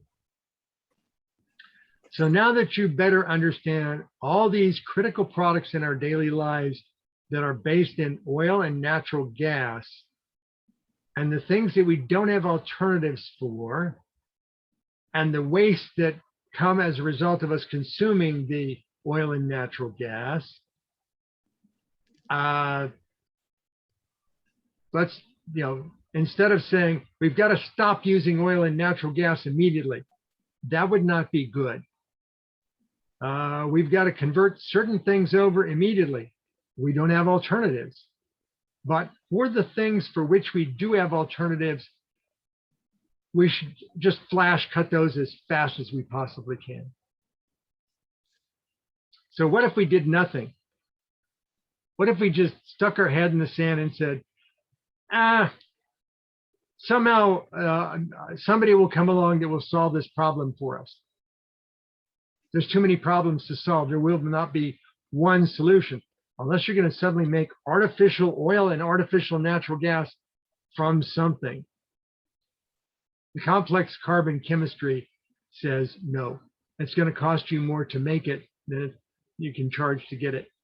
Yeah, you actually can, but the chemical process for you to add more molecules and more molecules to make a long chain, like the one that you get for almost free from the oil, it's very expensive. So if they don't save the oil, it's going to be a point that whatever we don't have alternatives and there is no more oil, it's going to cost absurdly. Imagine like the example that you gave, a syringe, instead to cost fractions of cents, it will cost $1 to produce for the whole planet. So there is a lot of people who are going to die because the scarcity of the material we need. Yep. Now, when I got my booster shot earlier this week, I looked at the actual receipt from Walgreens, and it has on there the retail price of my injection and then how much my insurance company paid for it, which I thought was interesting. It was $3 for my injection. And my insurance company basically paid $2.50 out of that. And my government paid the extra. So it cost me nothing. But think about it for a moment. Even if it was $4, how much did the syringe cost? How much is the post-processing of the biohazardous syringe costing? That was literally the cost of the vaccination. I have no idea how much all the post-processing is going to cost, but I'm going to say it's going to be more expensive per syringe than the stuff they injected in me. Anyway, so if we stick our heads in the sand and maybe 20, 30 years down the road when it sinks in that, oh, there's a clock on this stuff and we don't have solutions, what are we going to do? Well, the first thing that will happen is fuel use will be prioritized by need. So military and critical transportation will take priority. That means your car will not get fuel because the military needs it to police all the people going nuts around the world because they're running out of oil. Any fuel access that you have will be controlled by permitting and enforcement. Think back to what they did in World War II when we were dedicating more of our fuel for the military over in Europe, and you had rationing here in the US. You only got a certain number of gallons of gas per fuel coupon. Same thing's going to have to occur, or they're going to shut down public stations. My guess is they'll ration and prioritize and see if they can squeeze by like that. Business travel will be heavily curtailed, just like it was during the pandemic. The only difference is there will be no end in sight because you're going to run out of fuel. The vacation travel will be outlawed, and the crush of the tourism industry and all of its jobs and all the cities and states like Florida that rely heavily upon tourism. Individuals will be mandated or very strongly urged to use shared transportation. In other words, get rid of your car. You're going to be riding the bus, maybe not even taking a taxi because that's still one person driving one person. Or you're going to walk, or you're going to ride a bicycle. Right now, vehicle ownership is controlled by the government. And if you don't think so, you didn't buy a car legally. The car ownership has to be reported, and you have to pay annual licenses. Sometimes you can get a multi-year license. In certain states, they charge you vehicle ownership taxes. Well, all of that is already in place, and all they have to do is just change the permitting and enforcement to say, how old is your vehicle? Oh, it's not battery powered? Well, there's only certain days of the week you can drive it, or you will only get a gasoline rationing coupon for so much based upon the level of gasoline consumption of your vehicle. If you think you're going to go out in the water and enjoy your pleasure boat or your jet ski, think again. Where are you going to get the fuel if it's rationed? Lubricants will be prioritized. Well, if you've got your home generator is burning gasoline. Let's say you got the gasoline. Oh, but your home generator probably has a fuel oil mix. So even if you can get the gasoline, you still need the oil. If you can't get the oil, but you can get the gasoline, your generator is not going to work. Even if you could get your gasoline, even if your pleasure craft is an EV, they still need lubricants. You're not going to be able to get an oil change. Even if you do a home oil change, you're not going to be able to get the oil because the stores won't have any oil for you to buy. And those stores are going to be closed. You know, the local pit stop to get your quick oil change, those are going to close. Those people are going to be laid off. Plastic containers, because there's so much of it in our society. Plastic containers may be outlawed. We may be migrating back to metal and glass containers, and all of the issues that are associated with that. Like, okay, the glass is, oh, I broke it, it's dangerous, I cut myself, or I gotta sterilize the glass, so it's got to be post-processed. I got to take the glass back to the store, and they've got to take it back to whatever company has that, or, you know, there's all sorts of- Monroe. Yes, Adam. Yeah. Are horses and buggies gonna have people coming and delivering our milk like they used to? No, because the wheels on the horse wagon require lubricant. By the way, no more cows for you to eat or drink, because a lot Yes. of the gas usage, the combustibles are used to make the feed for Yes. the cow to eat. So no, everybody's gonna become like me, vegan. Yeah, you remember me mentioning the downstream items associated with fertilizers and pesticides? Well, you need that stuff in order to grow the grass to feed the cows. I'm already there. So if you think about it deeply enough, you'll find that we really, really need these downstream products, because we have absolutely no solutions for them. So we're going to need the oil and gas for them. So let's stop using the oil and gas for all the things for which we have alternatives, like battery powered electric vehicles. That would just save so much gas, so much diesel. Now, if you can make the bearings, the motors brushless and the bearings magnetic, now you no longer need lubricant for those motors. So once again, we get back to resistance is futile. So what about the people that, I want my gasoline powered vehicle, I want my whatever? They can resist, but they'll know, you know, at some point, change is just going to impact them either by policy or permits, and they'll be met with fines, arrests, public protests. You know, that'll be normal human behavior, but it won't change the reality. The reality will be, when it comes to the realization that oil and natural gas are running short, we will have to prioritize the consumption of them and what we use them for. So maybe you could modify your internal combustion vehicle to run on alcohol produced through fermentation. Sounds good. How did you run your evaporator to make your alcohol? Oh, well, I used gasoline to run the burner. No, you didn't. Oh, I used diesel. No, you didn't. I burned wood. Okay, you're getting much better there. So if you can take your fermentation process and burn wood, and then that wood would burn, heat up your natural vegetable products and your yeast and produce your condensate, which is your alcohol. Now all you're left with is a gasoline engine will not burn 100% alcohol without significant modifications because of the dramatically increased temperature of combustion.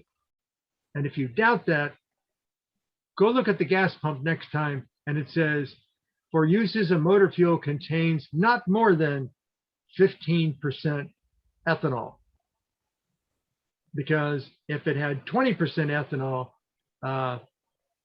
your car parts would start to have a problem in your engine. Because But you know that there are countries where you can run your car with alcohol. yes, Argentina being one of them, because they have Brazil too. You They can have choose. huge- You guys they buy have a huge car corn by crop. gasoline or by alcohol. Yes, they have huge corn crops. Now, if you own a flex fuel, they Not can burn. corn. It's sugarcane.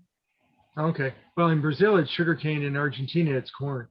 Well, you know, I went to the gas station on this trip and I noticed that they have a new kind of gas out there and they ask you if you want to use this 85%. And I don't know what that is. Yes. No, E85 is 15% ethanol, That's how you get to the 85. E85 is 15% ethanol. If you have a vehicle that identifies itself as a flex fuel vehicle, then it already has the modifications of all of the gaskets so that they will not decompose in the presence of gasoline with more alcohol in it. So if you have a flex fuel gas like my Ford Expedition is a flex fuel, but the gas mileage is dramatically reduced if you burn E85. And the weird thing is you're going to pay more for the E85 than you will for, low 90s octane regular gasoline. So it's all a matter of, if they just market it with a legend that they emblazon on the outside and it sounds good for the environment, look deeper. It may just be, well, E85 is cheaper for them to make, so they'd like to sell you that at a higher price. And if your car is into flex fuel car, you're shortening the life of your engine gaskets. Well, not only that, to the point you just made, Monroe, for example, how many millions of fish are killed in the Gulf of Mexico by E85 every year, making the corn and having the runoff go? It has a huge dead zone every year in the Gulf of Mexico because of this anti-pollution effort of putting alcohol into the fuel, right? Yes, because the alcohol is long lasting. It doesn't break down. And when you combust it, it actually makes more toxic things. So that's what you're mentioning there, is they try and make the fuel better, and then people burn it and it collects into the water and it kills fish. No, I'm sorry. I was referring to something different.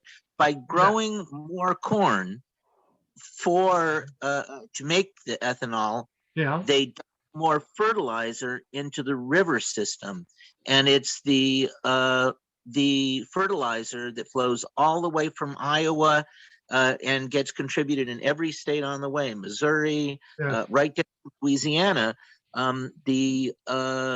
The fertilizer, the nitrogen in the fertilizer pulls the oxygen out of the water, and you have hundreds of square miles of completely dead zones in the Gulf of Mexico off of the Mississippi River.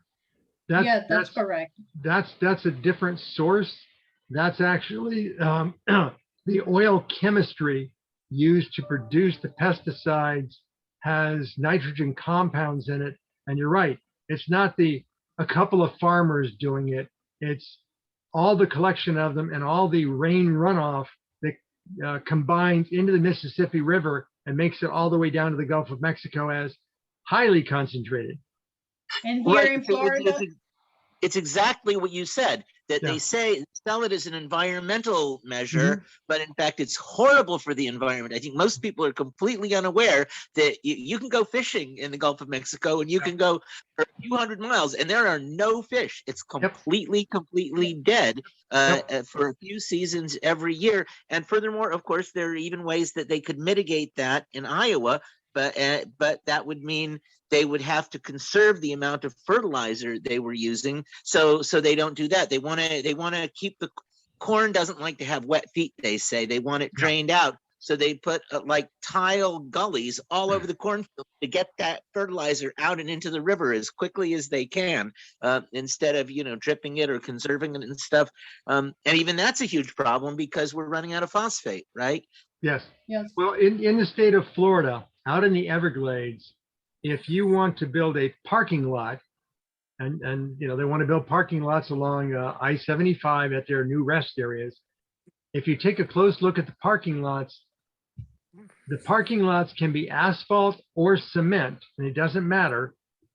Around the perimeter of the parking lot, there is crushed rock, heavy rock, like granite rock, that the runoff from all the vehicles in the parking lot, when it rains, that runoff goes into the crushed rock bleed out area. And then the bleed out area goes into a collection pond. And the collection pond has high concentrations of vehicle distillates, gasolines and oils. And when people are filling up their pleasure boats, when they take them out in the Everglades and they spill a little on the parking lot and they don't care, and then the rain comes and washes it all in. because those parking lots, the runoff was actually winding up in the soils of the Everglades and poisoning the Everglades. So they said, well, if we're going to start building rest areas, we have to build rest areas with runoff areas, and the runoff areas have to have collection ponds. Nobody ever said what they do with these cement-lined collection ponds. They just, the water evaporates, and now you've got this sludge forming in the bottom of it. So, you can't get rid of everything by doing something simple. So if you wanted all of the fertilizer and pesticide runoff to not be a part of your corn product, you can elevate your cornfield. But if you allow the water to run into a gully and then it just goes down the street somewhere and winds up in a little spring, and the spring goes to a river, and the river goes to the Mississippi, like, you haven't solved the problem. You've actually made it so that even more concentrate of those things you don't want can make it into the water supply. That's just the other problem is also that, when you use alcohol as a solution, you are taking land that you would be planting feed for humans. So now you're making alcohol to use in cars. So what happens? It's an inflationary value to the food, and could cause famine in some countries, because people who own land would prefer to invest in whatever is more valuable. So if alcohol becomes combustible, it would have more, less offer and more people wanting more. So what would happen is that the alcohol would be more expensive, would be better for the people who own land to plant. Instead to plant food, they plant sugarcane or corn to make alcohol for the production of combustibles. They've had a big problem with that with corn in Argentina, where they had to specify how much of the nation's corn crop can be devoted to producing ethanol versus food. And I know Brazil uses sugarcane for their alcohol production. They do the same. I don't remember in the state of Florida, but it's my understanding that the Florida sugarcane growers are reluctant to use their sugarcane to produce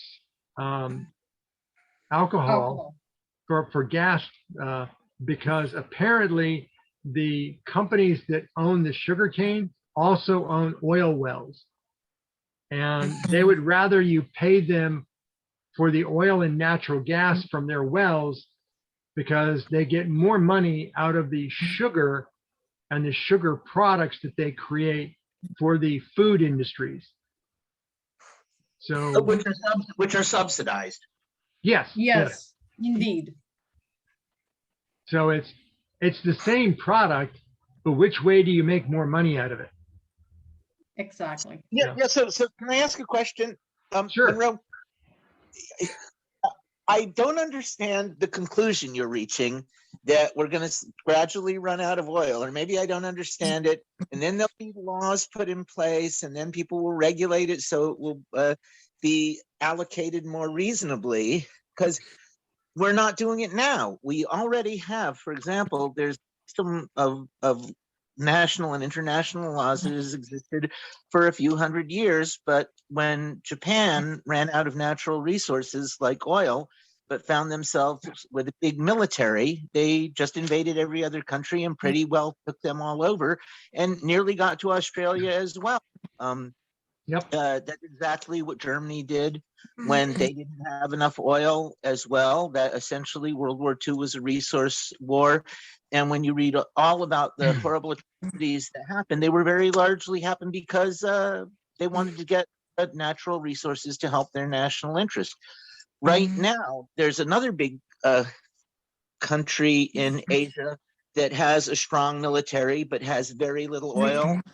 That being China, they've already invaded all of their neighbors by taking over islands in the South China Sea, by doing drilling in what's clearly belongs to other people's land. So it seems to me that the problem that, of course, first of all, I'm sorry, this was one of the most interesting talks I've heard, and I wasn't aware of all those things that oil went into. And on a technical level, it sounds very interesting, but I think there are going to be much worse problems and much sooner because of economics and politics involved in it than where we're just going to all wind up saying, well, we're not going to be able to drive our cars. It's going to go to military vehicles. Way before that happens, there'll be riots and revolutions in countries all over the world that aren't as resource rich as we are. And I think especially when you get to the end game, where the oil becomes scarce, that what's going to happen is the countries that have it are going to have incredible power over the countries that don't have it. You can look, for example, right now, the price of natural gas in Europe has gone up 400% this year. That's because Russia has a throttle on it, right? You look at the price of gasoline in the United States, it very likely is going to determine the next election. People didn't like Trump.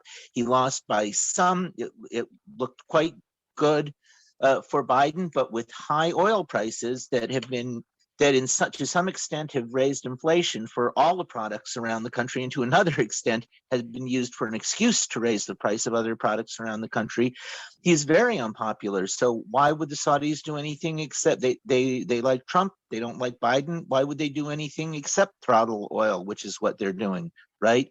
It seems to me that let me point something out here. I don't know if you joined us in time, but in the month of October, the Saudi government said, we've got a 40-year plan because the earth is going to run out of this particular natural resource that we make our billions off of in about 53 years. Yeah. They're going to export ammonia and hydrogen. Yeah. I was there for that. Even that, I think on all the technical aspects of this, you're right. I wouldn't take the Saudis at face value for what they say.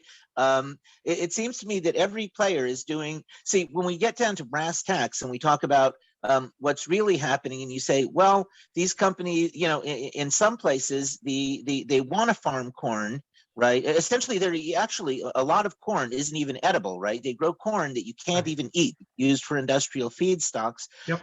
Which is another thing that Helen was talking about, another fight that people have when there are hungry people in a country and they grow agricultural product for export, either because they get more money from it somewhere else. I mean, it's a terrible problem. But when you talk about even here in Florida, they say, well, we don't want to use the sugar for alcohol, for fuel, because we make more money off oil. When people are thinking that way, it seems to me that everything you said is true except the ending. And that seems to me to be much more pessimistic, that there's going to be real problems fighting for those things, that whatever Saudi Arabia says they're going to do in 30 years, they obviously love Trump and hate Biden and will do anything they can to keep fuel prices up. So that's just an extreme example. They can affect elections here as well as all over the world. So if the rational answer is what you said, and it's so simple. You say polycarbonates, we need those, we use those, everything from glasses to cockpits to whatever. Single-use disposable plastic, outrageous. The first thing that could get rid of those. No. The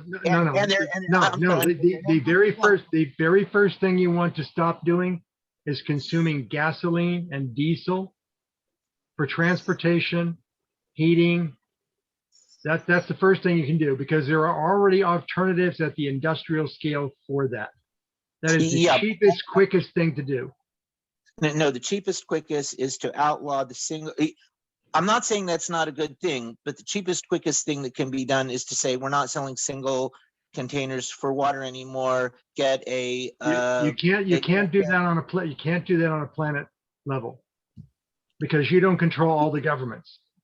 Well, but you don't have. Well, first of all, it might be done or might not be, but in if the United States had people, instead of using plastic water bottles, you used a stainless steel container that you rinsed out and filled with water at home instead, it would be something that was quick. Though I don't disagree with you about getting off oil and gas either. All I'm saying is that I'm pessimistic that we'll easily reach the stage without having huge global and national conflicts. People just aren't going to. What we should be doing is, whether it's with the water bottles or with the gas and oil, we should be right away getting off these things. But it isn't even as optimistic as you say. Well, what if we do nothing? We're doing the opposite of doing nothing. It's like we're coming up with new uses for the limited stuff that we have.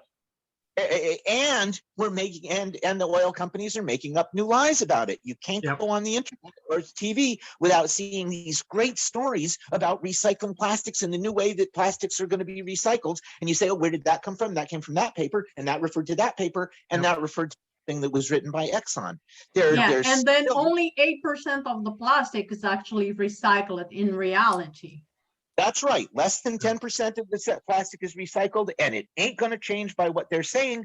But because of the way the political and economic system works, we're going to keep burning it until the last bit of the precious oil that we need to have hospital plastic is used on water bottles. So I love you, Monroe, and I think everything technically you said is right, but I think geopolitically it's going to be both locally in countries where people are running out of things are going to go crazy when gas prices go up, and when they can't get shipments as easily and stuff like that. And geopolitically, I mean, it just means war, right?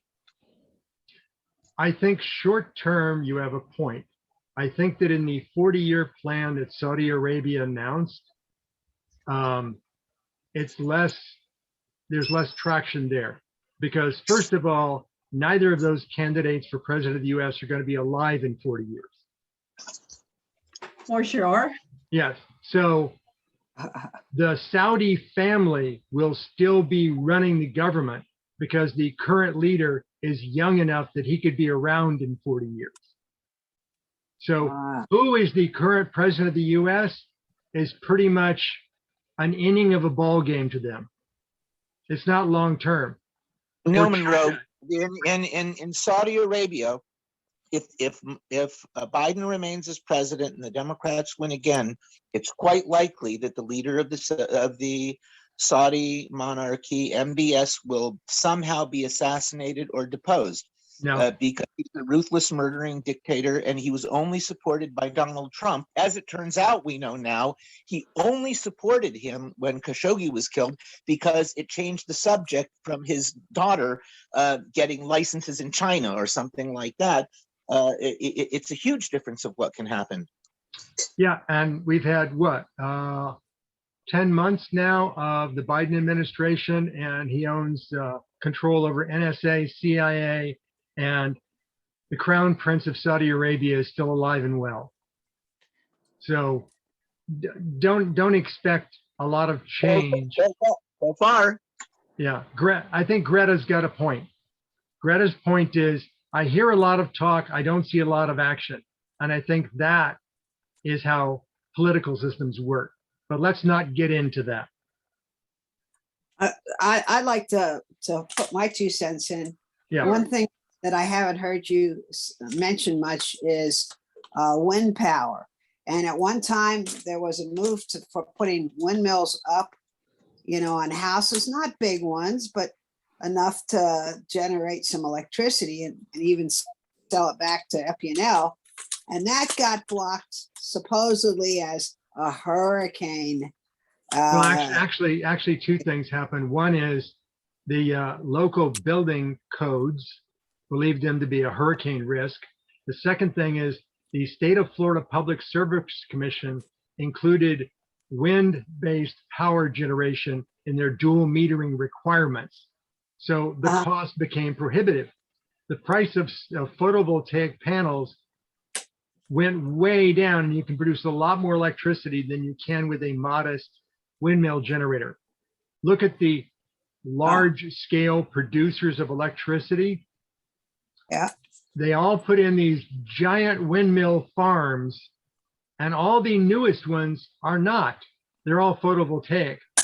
because photovoltaic does not require the periodic lubrication and management of these enormous wind turbines. So they did what was good for their best interest initially. And when they found out that's not working long-term for them, they like solar panels, which all they require is you go by and have it rain on them periodically to get the dust off of them, and they're good for decades. Whereas that giant wind turbine requires all sorts of mechanical assistance and repair and maintenance, and they're just costing too much. But it costs a lot to make the panels in terms of oil products too. Yeah, it consumes oil. That's why we need to stop burning the gasoline and the diesel. And if we need the oil to make the photoelectric panels, that's a better place to spend it, because then we can get a lot of electricity for a small amount of oil. Yeah. And another aspect that needs to change is there are a lot of laws against working out of your house. You know, that depends upon what you want to do. Commuting. Yeah, it depends upon what you want to do. The city of Fort Lauderdale is pretty good up until you want to make a product in your garage and sell it out of your garage. But if you want to offer services over the internet, you know, anything for which there's not a physical product being produced, they're very amenable to having inexpensively licensed home businesses, because they just see that as, if you're going to run a business out of your house, you're going to need some kind of supplies or computers or something for which you're going to have to pay sales tax. And if you do make a profit, the state of Florida doesn't have corporate income tax for you. You just roll that into your 1040 as a single member business. So it's very reasonable. But if you want to start manufacturing product out of your house, they don't like that. They want you to go kick into the big food chain of go rent in a commercial building, go pay industrial price for your electricity. You know, they want you to be, if you're gonna go make money and make money big time, they want a good thick piece of that action. Yeah. But they'll let you do it. Anyway, that's a couple changes I was considering. Okay. So when the migration occurs, I think we need to make sure that it doesn't include things like grandfather clauses or buybacks or adoption credits, because if it was something that was transitional and eventually will come out of it, that would be fine. But if we're running out of a natural resource that's not renewable, those sorts of things just delay the inevitable. So the roll downstream gets to be even more expensive. It's better to say, plan for it now, do it now. Okay, it may cost you 10 years of installment payments to pay it off, but it's better to do it now. It may get cheaper in the future, but there's no guarantees. So don't wait. I'm already looking at, okay, as soon as China starts selling electric vehicles in the US, do I need to buy one of those? Because my car rolled over 100,000 miles recently and all my warranties are expired. And I looked at getting one of these aftermarket warranties, and they sound cheap until you actually go attempt to use them. And all the same things that the automobile manufacturer would not cover you, they don't cover you either. So all the commercials you're hearing on TV about, they replaced my transmission. And how many miles did you have on your car? More than 75,000? They're going to give you a rebuilt transmission and a certain amount you're going to have to pay for, and then the rest they'll cover. So read the fine print on those. So here's acting responsibly. We need to come up with a plan that will basically migrate things in a one model cycle. So if you're right now producing a product that makes use of a lot of oil and gas, and you can make changes to it, make the changes in 1 year of design time, and then the next model that comes out, that will be your replacement model. It may be transitional. You may have to say, okay, we've gotten rid of all of our, we've converted the vehicle from being gasoline to electric, but we still have grease-based bearings. Okay, so what are you going to do in the next cycle of build? Okay, we'll replace the grease-based bearings with magnetic ones. The cost of the vehicle will go up, but it'll be incremental over cycles. We replaced all of the window and door gaskets with, corn-based ones instead of petroleum-based ones, but the engine's still gasoline. Now you got to flip that the other way around. You're starting off at too light a level. No grandfathering of new products. So if you come out with the latest, greatest internal combustion engine, not past this deadline, you may think you're going to get migration credits, but I would say that this is a case where maybe letting the free market decide the fate of the laggards is the right way to go. So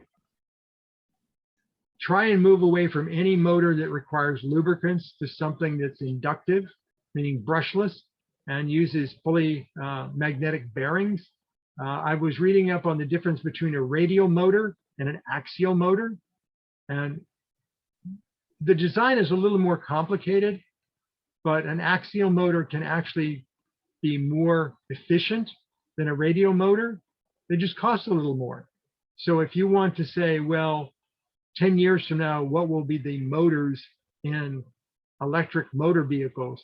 I'm going to guess they're going to be axial motors because they're going to come out in price and the price is going to come down, but the efficiency is going to go up. And if you think that 0 to 60 time is good now, when you put an axial motor in there, it's going to go up.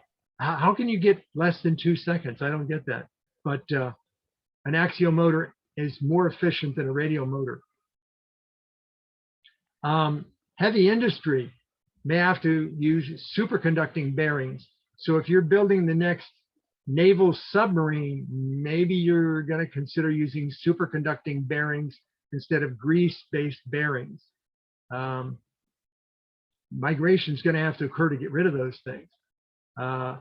Diesel electric trains. Most people think trains that you hear diesel means they burn diesel to run the train. No. Diesel trains don't exist anymore. The diesel runs an electric generator, and it's the electricity that actually drives the train. And it's been that way for many, many decades. So General Electric, who got rid of a lot of businesses, one of the businesses they kept was they built freight engines. And the only freight engine that they're really interested in building more is the freight engines for the switching yards. These are smaller. They can be charged up overnight. And so they use those, and they're very efficient, and they cost less money. So they're going to want to replace their diesel electric freight switching engines with electric engines. It's funny to look at them, but how can something so small pull a train that's that big?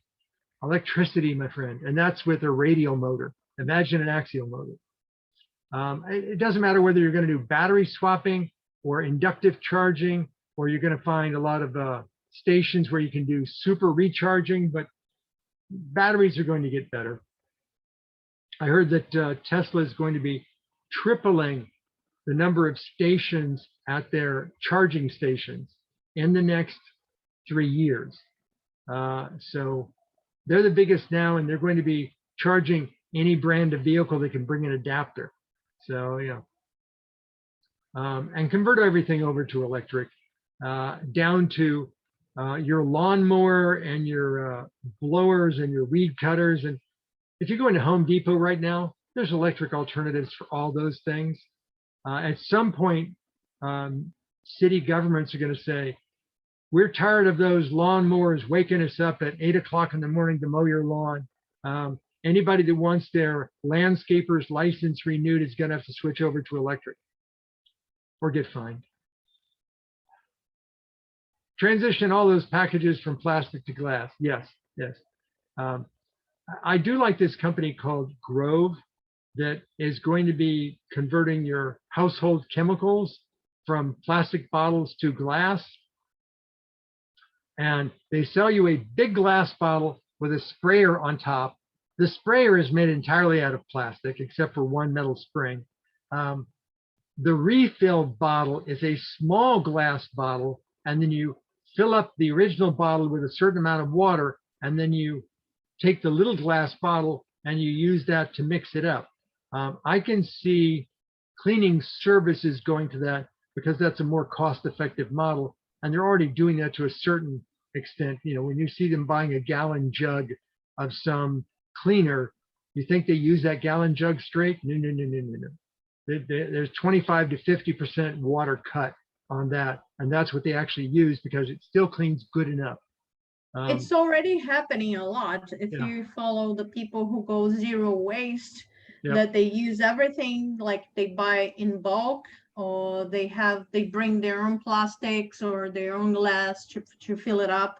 And Yep. that is a lot of products that are going. So like I'm trying to switch slowly. So now my shampoo, my soap, everything is solid because I'm not buying the water. So and whatever I try to buy stuff that is wrapped in paper, and paper that doesn't have like the film, plastic film on the top. So there are a few things that people are trying. So if you search online for zero waste, you're gonna see a lot of, and by the way, that's what is really cool.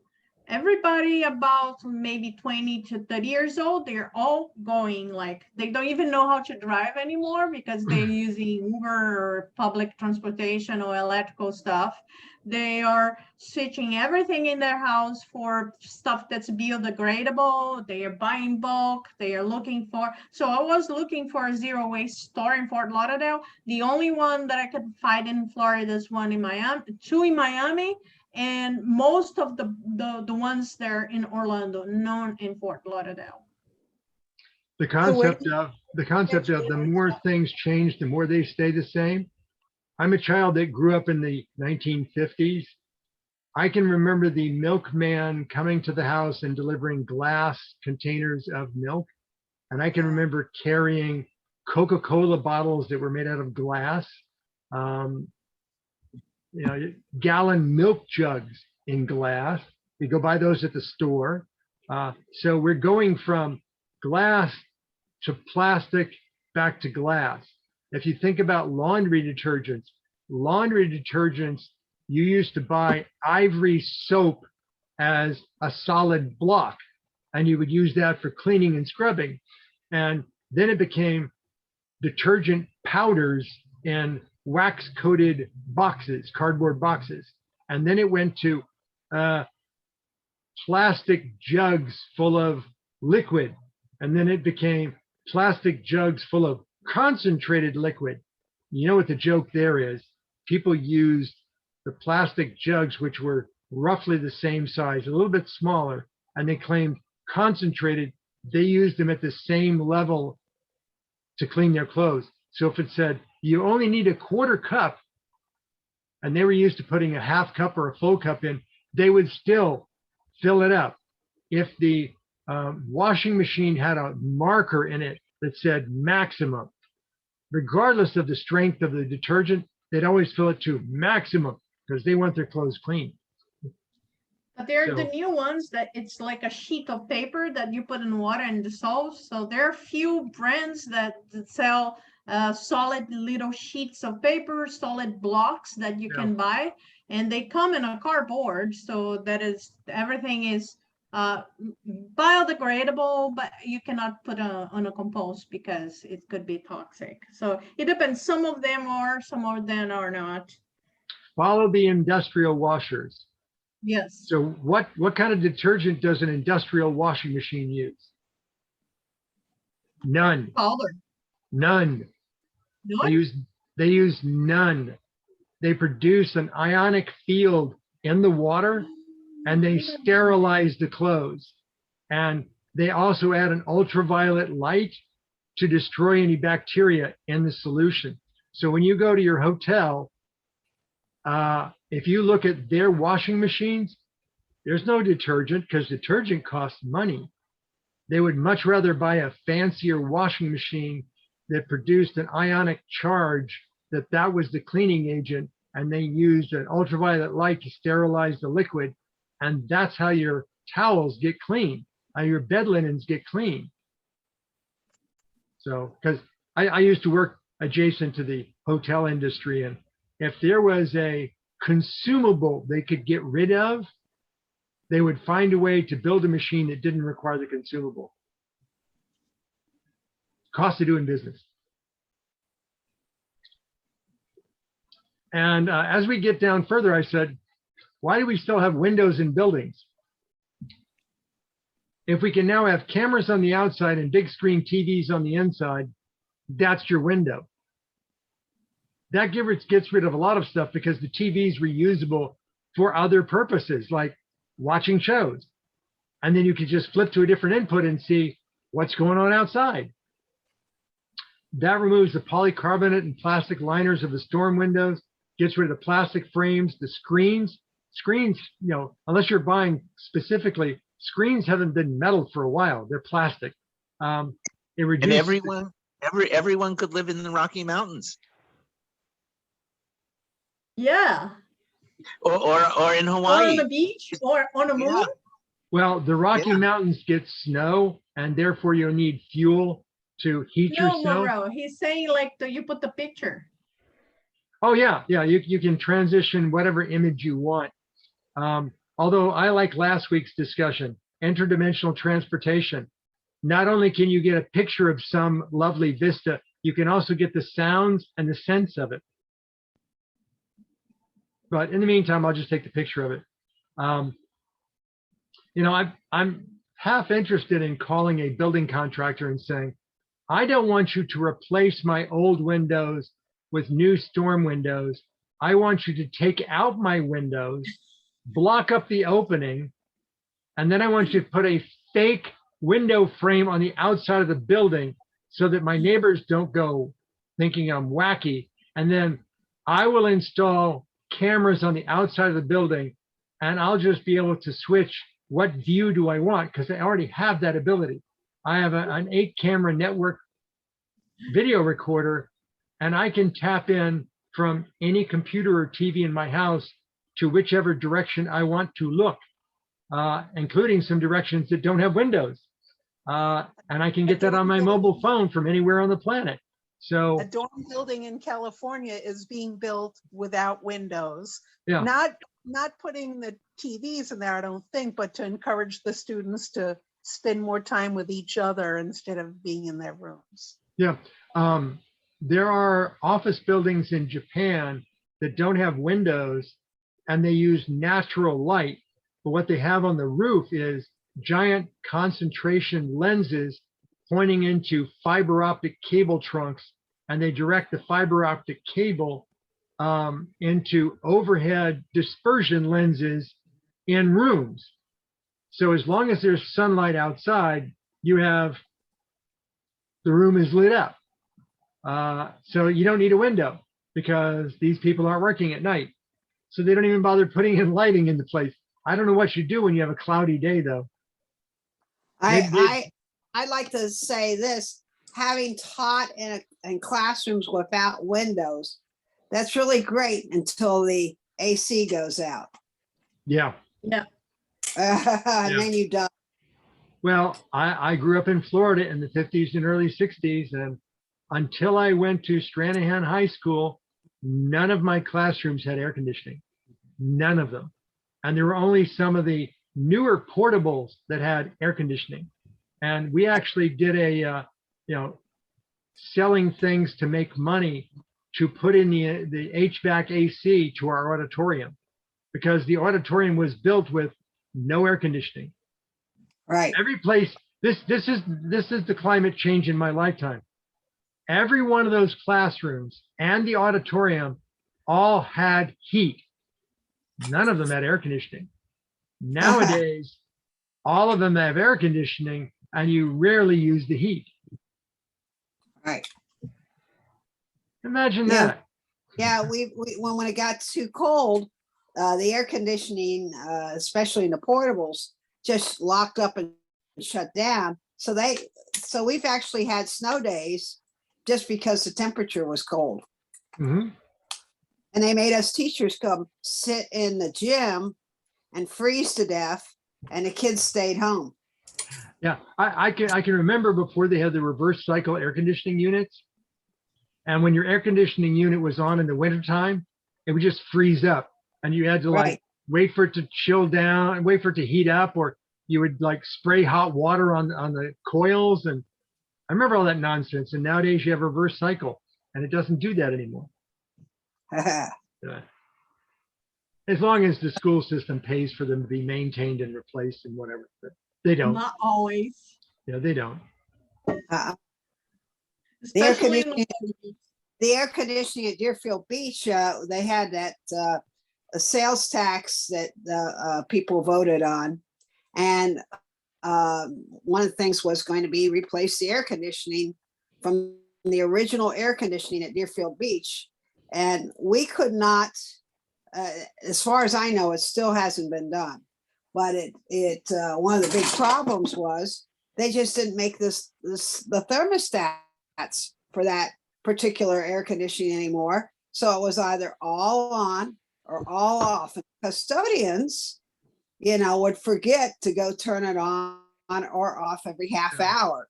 So downtown, they set it up so that they turned it on, Yep. and controlled the thermostat from downtown. And sometimes whoever it was that turned it on didn't get there until like 9 o'clock. So we're all dying Mm-hmm. until the air finally gets turned on. It's ridiculous. I dealt with that in a company I worked at once where they outsourced the building HVAC control to a third-party company. Uh-huh. And they had a crappy control system. And it was notorious for you're either too hot or you're too cold. It doesn't matter. Right. And the other thing that they didn't do was they didn't put in the ductwork, the vanes to make the AC unit run efficiently. Uh-huh. Most people don't stop to think about it that there is, unless you buy a specific design air conditioning unit, there is no adjustability of an air conditioning unit. It is either on or it is not on. There's no like, I want the compressor on at like 50%. It doesn't work that way. In your car, when you have the air conditioning on, you go, I want it to be colder, and you slam that temperature adjustment over because you 60 degrees. The moment the air conditioning compressor comes on in your car, it is running at maximum. There is no like 50%. It runs at maximum. So it's either the compressor's on or the compressor's off, or the compressor's cycling. And the most efficient position is the compressor cycling. So if you want it to be cold in your car, you turn it on, you turn the fan on maximum until you dissipate all the heat off the coils, and you start feeling cold air coming out, and then you set it back down until it just turns off, and then you set it back so it just turns on. And at that point, you leave it. And that's the way your car should be all the time, because that's the most efficient way of doing it. Has a couple different fans in it. So the fans don't throw as much cold air for a while. But what was really bad as far as the school system goes, they required us to have a fire drill every month, in which all of the air conditioning turned off. And then you had a heck of a time trying to convince somebody downtown to turn it back on. Well, some of those systems, if you turn them off, depending upon the scale of them, the mechanical processes of it work such that you cannot just immediately turn them back on. Right. It might be 30 minutes before you can recycle a huge HVAC unit. Yep. That's true. Yeah. And insulation needs to no longer be plastic, and you need to use alternatives. So all that spray urethane stuff or the styrofoam, got to move away from those. Now, most people will think, I've got fiberglass insulation. That uses glass fiber. What do you think holds the paper to the glass fiber? What do you think holds the glass batting together? They spray glue into it. And the glue is petroleum based. Or you say, I'm using rock wool, and rock wool comes from minerals. Yeah, it does. But what do you think holds the paper to the rock wool? And what do you think holds the rock wool together? glue, and it's not animal-based, because animal-based glues break down and they smell when you heat them. So all these things come back to oil and gas. So stop using the oil and gas for the things that we have alternatives for, and hopefully we'll get smart with the rest of it. So those who adapt will gain, just like in other things. If you're the earliest adopter, you may spend more. But if you buy something that's durable, has some lasting to it, you may be the one that catches it before we start running short and the prices go up and you're stuck. So, you know, if you were to buy a battery electric vehicle, not a hybrid, the moment gasoline goes to $5 a gallon, there'll be a big smile on your face. Because if you're charging your vehicle up at home, you're not paying $5 a gallon. But if you buy yourself a hybrid and it goes to $5 a gallon, and then your job changes and all of a sudden you're driving 50 miles a day each way to work, you're going to be burning gasoline in your hybrid. So Oh, yeah. you need to find the sweet spot for your personal lifestyle. But think about it this way. The more people that are in the same boat that you're in, and I don't mean physically boat, I mean the same people that are in the same predicament as you, they're going to think about solutions. So for example, as electric vehicles come in, do you think all those gas stations that are out there are just going to shutter and go away? No, they're going to start adding electric charging. And that's not for the fuel cost, the fuel revenue. That's because they want to keep their mini market open, where they're going to charge you $6 for a gallon of milk instead of $4.50. Right. So you're not there to fill up gasoline to make money off the gasoline, because their margin, if they're a franchised, you know, Shell oil dealer, they're paying Shell the bulk of that $4 you're paying for a gallon of gas. They're making the money off of, and would you like to come into our mini market and get one of our $3 for a $1 soda? You know, that's where they're making their money. So they want to keep their mini market open. And if you aren't buying petroleum from them anymore, you're going to be buying electricity from them, or they're going to go under, and they can't let that happen. So always watch for these paradigm shifts that involve like the big guys, because if the big guys are doing it for their own survival, you can probably follow their lead. It's like, you know, if Shell said, we've realized that we're running out of oil, so we're going to convert as fast as possible. They're never going to say that. But when Shell follows British Petroleum's lead on, we're going to invest in photovoltaic panel generation. We're going to invest in installing your solar power systems. They can read the writing on the wall. And when they start saying British Petroleum is going to be involved in clean green hydrogen, they're not stopping off at blue hydrogen from natural gas. They're making that shift to the gravy reduced cost of operation as quickly as possible. So look out for these leadership positions where they're just going to be out in front. And if you can follow that lead, you're going to be doing okay.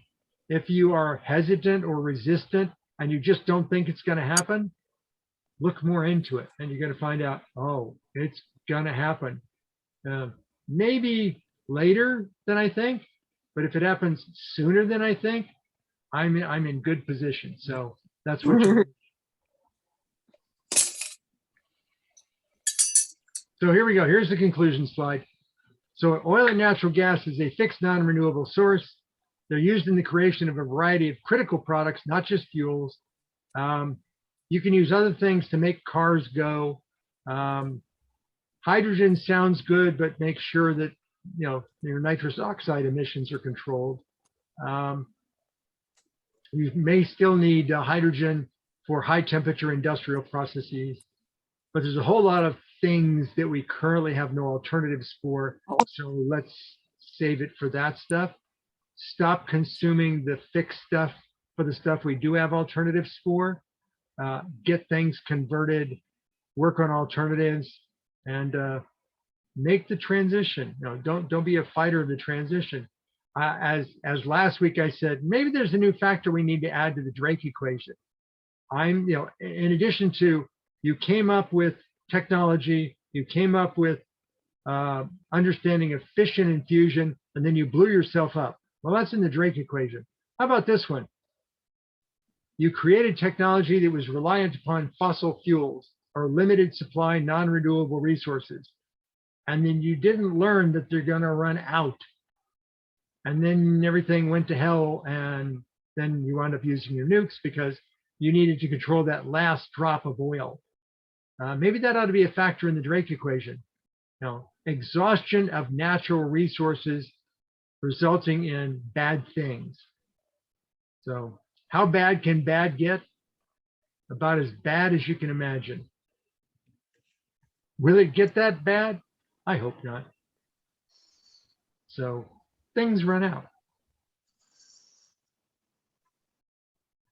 And the usual links of, if you want to know the stuff that I pulled out earlier, here's all on one slide. You can snap that. Unfortunately, I don't have a way of on Zoom making those live links in the video.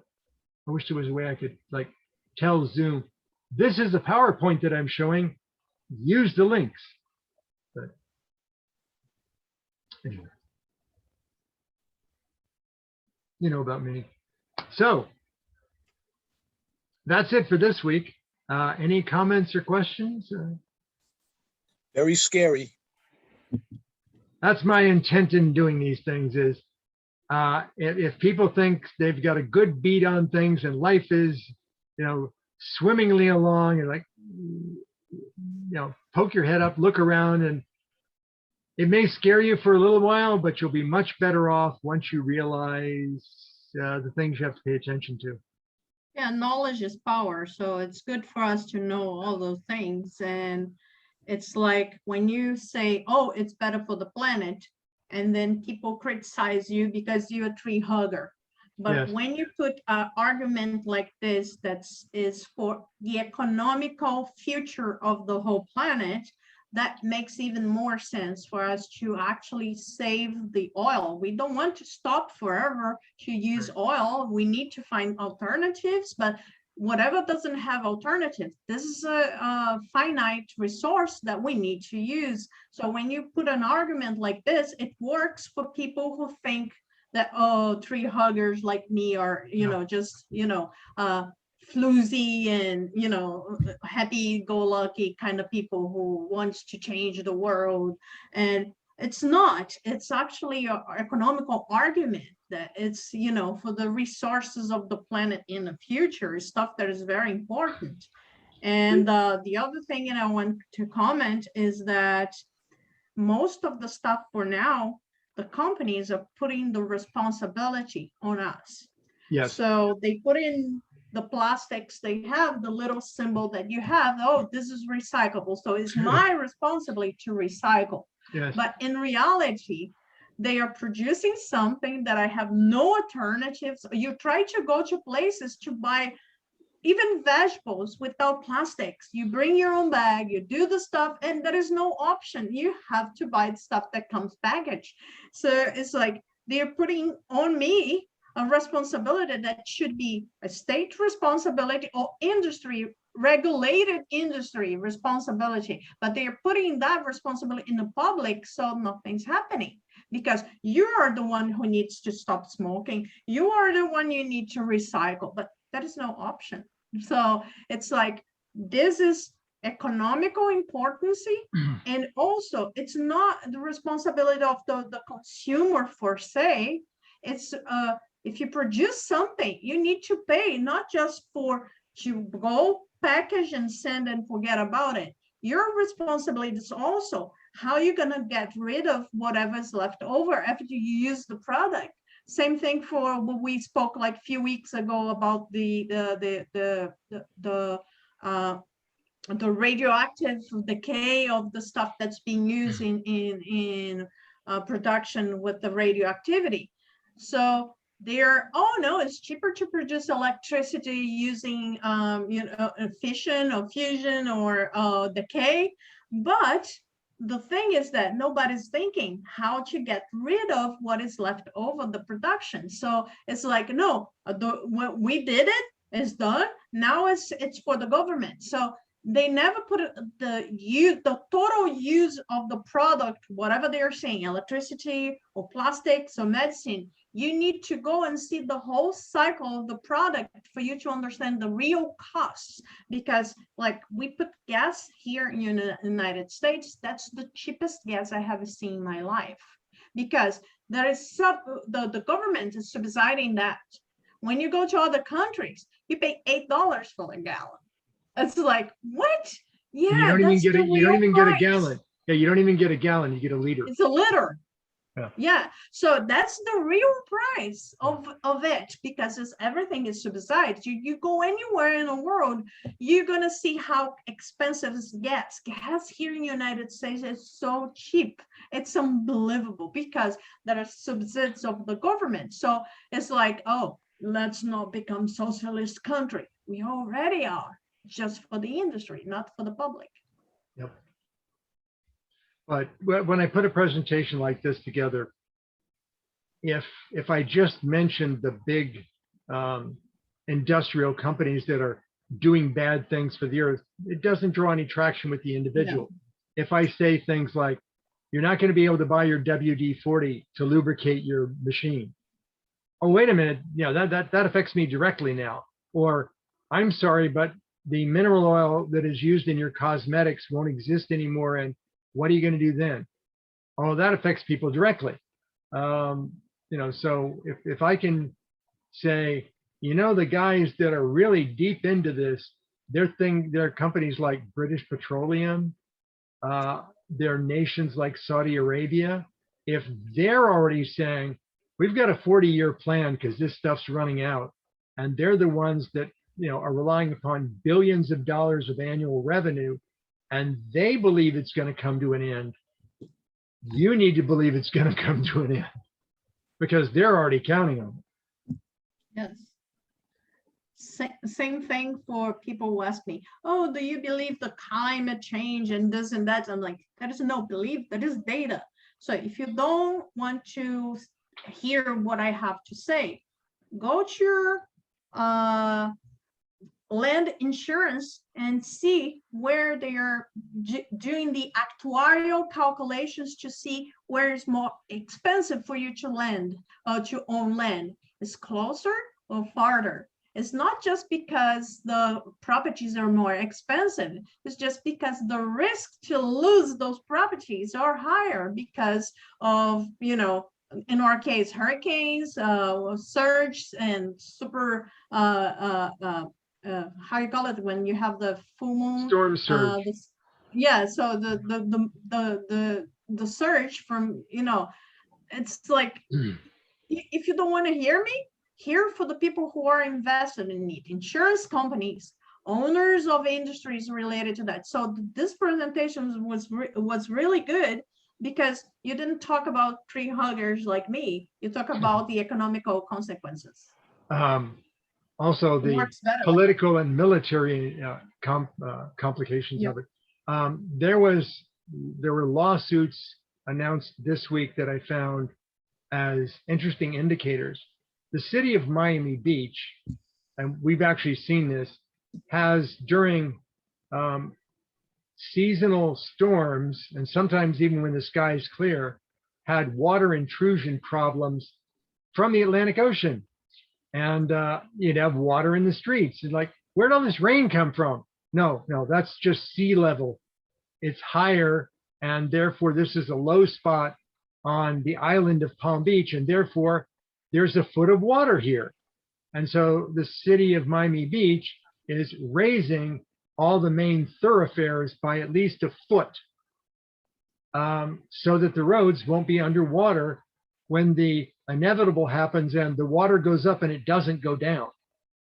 And the city of Miami Beach is being sued by homeowners along some of these roadways that are being raised, and they're complaining that they always enjoyed it when their property would have water on it and it would drain to the road.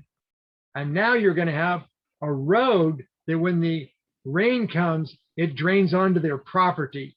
And the city's going to have to do something about that. And so they're suing the city. And my thought was, okay, so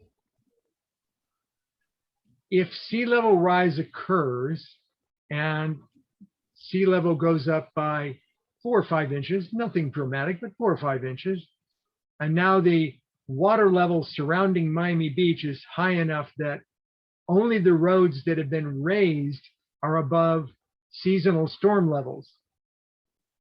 When it does rain and the water rolls off the road onto that homeowner's land,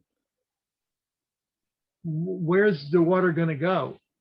The storm sewer system on Miami Beach would already be at sea level, and you've got rain. How do you manage to pump high water to the ocean? There's a movie, Monroe, that's what actually is already sci-fi happening now. movie called Reminiscences that's out that shows what it's like in the future with a flood in Miami. Yeah. Very interesting. Well, the only thing they can do is pump the water above ground and then out to the sea and just recycle it. It just circulates. In West Palm Beach, at the inlet in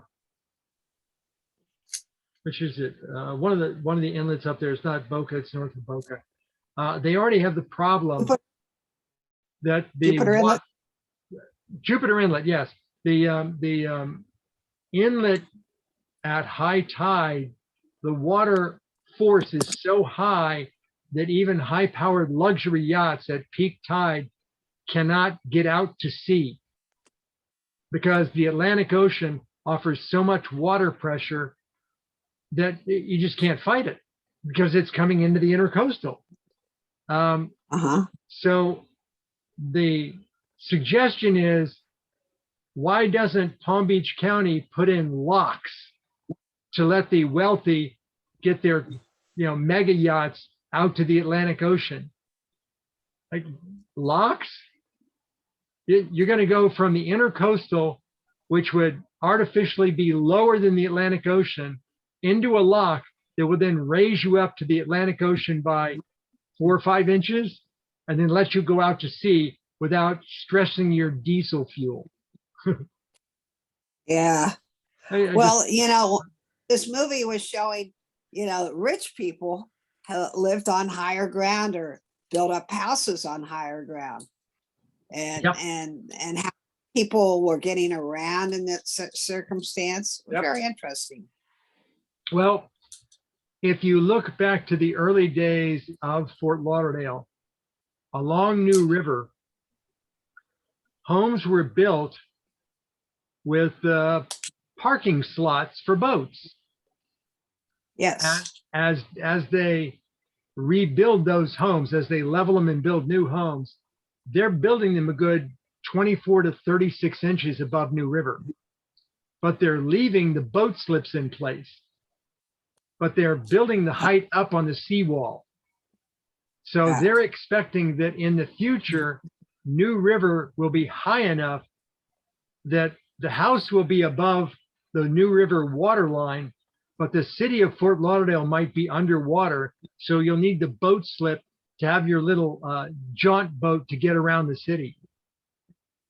That's planning ahead. Yeah. We're going to leave in Venezia. Yeah. Well, also on Fort Lauderdale Beach, if you go towards the north end of Fort Lauderdale Beach, where just across A1A, there's still some very expensive homes on very small plots of land. They're a good 6 feet above A1A. When they rebuild the building, they level the property, they raise the land, they put cement walls around the property boundary, and then they build the house on top of that. And they build the driveway up so that you have to go up a ramp to get to where you park your car. And my thought is, if the sea level is going to get up that high, what are you going to do with that car? You need a car boat. A duck. Yeah, you need a duck. That they had the new flying machines that are out there Yes. that are really interesting. So I I guess you think could that have. there are companies that are starting to offer those, but they're multiple $100,000 vehicles, and they have, limited flight times, under 30-minute flight times. So they're good for people that can afford them to do their daily commute jaunt from their home in the suburbs to their downtown, mega-story building rooftop landing strip. So they can take off vertically from their mansion in the suburbs and fly downtown and land on their rooftop landing spot vertically, go to work, and at the end of the day, they can fly home. And they So- could care less about us. Have you seen some of the mega condos in high density locations in India? Yes. These are literally completely built-in survival scenarios. So they're paying hundreds of millions of dollars to live in these condos that everything is inside the condo, everything's brought into it. All of your theater, your grocery stores, everything is inside the building. You never have to go outside. People deliver Oh. stuff to your building. Yeah, just like John Knox Village, right? Yeah, yeah. Except John Knox is smaller. These yeah. things are mega condos. They're like 50-story tall condos where the top 30 stories are where people can live out their entire life. Your business is there, your food is there, your entertainment's there, and your dwelling is there. You never have to hang out with the riffraff. And I'm sure there's a rooftop landing pad. How sad. It's boring. Yeah. Oh no, it's completely with the blinders on, and that's how they like it. One good fire. Let the little people worry about those things like global warming and scarcity of fuels. I paid to get my stuff no matter what it costs. I tell you So- what, when it costs a whole lot, they'll pay then. It's basically it's going back to feudal living. Our way to soy green. Mhm. So if you guys are interested in look sometime, like if you go on YouTube, there is a lot of young kids doing stuff like this. I know that what they do will never even like help anything unless if they start pressuring as a consumer for the industries to do that. But there is a lot of kids who are going zero waste or trying to go to zero waste. So if you go on YouTube and just Google zero waste and watch some of the videos, they're like a very young couple from Canada. There's like they're doing everything they can to whatever they buy. It's like made of cotton, and they are trying to alternatives and soaps and whatever they buy for food and the products, where they go, how they live, whatever they planting in their driveway. And the other people who are doing really cool stuff is also the people who are doing like food forest in their own property. So they are doing like they are looking for plants who are local to the area, and they look something that is like rich in starch. So the diet is starch, and then you get like some of the leaves, fruits, nuts, and stuff that you can survive with a little bit more energy or vitamins. So they're trying to have a living that has less influence. And I watch those videos and it's like, oh, I wanted so much to do that, but I live on a rental property, so I cannot do those things. And even if I try to buy those stuff and to consume less and try to recycle and stuff, Fort Lauderdale doesn't have option, because here people buy, throw, buy, throw. So it's like it's hard for you to try to do that when there is no resources, but it's cool to look around. So if you Google zero waste living or something like that, you're gonna find very interesting ideas. Yeah. Okay, we're past the bewitching hour, and I don't want to end the session But what I'm going to do is I'm going to end the presentation and then I'll stop recording. And then if Joanna is still awake out there, she has some stuff that I said I would show. So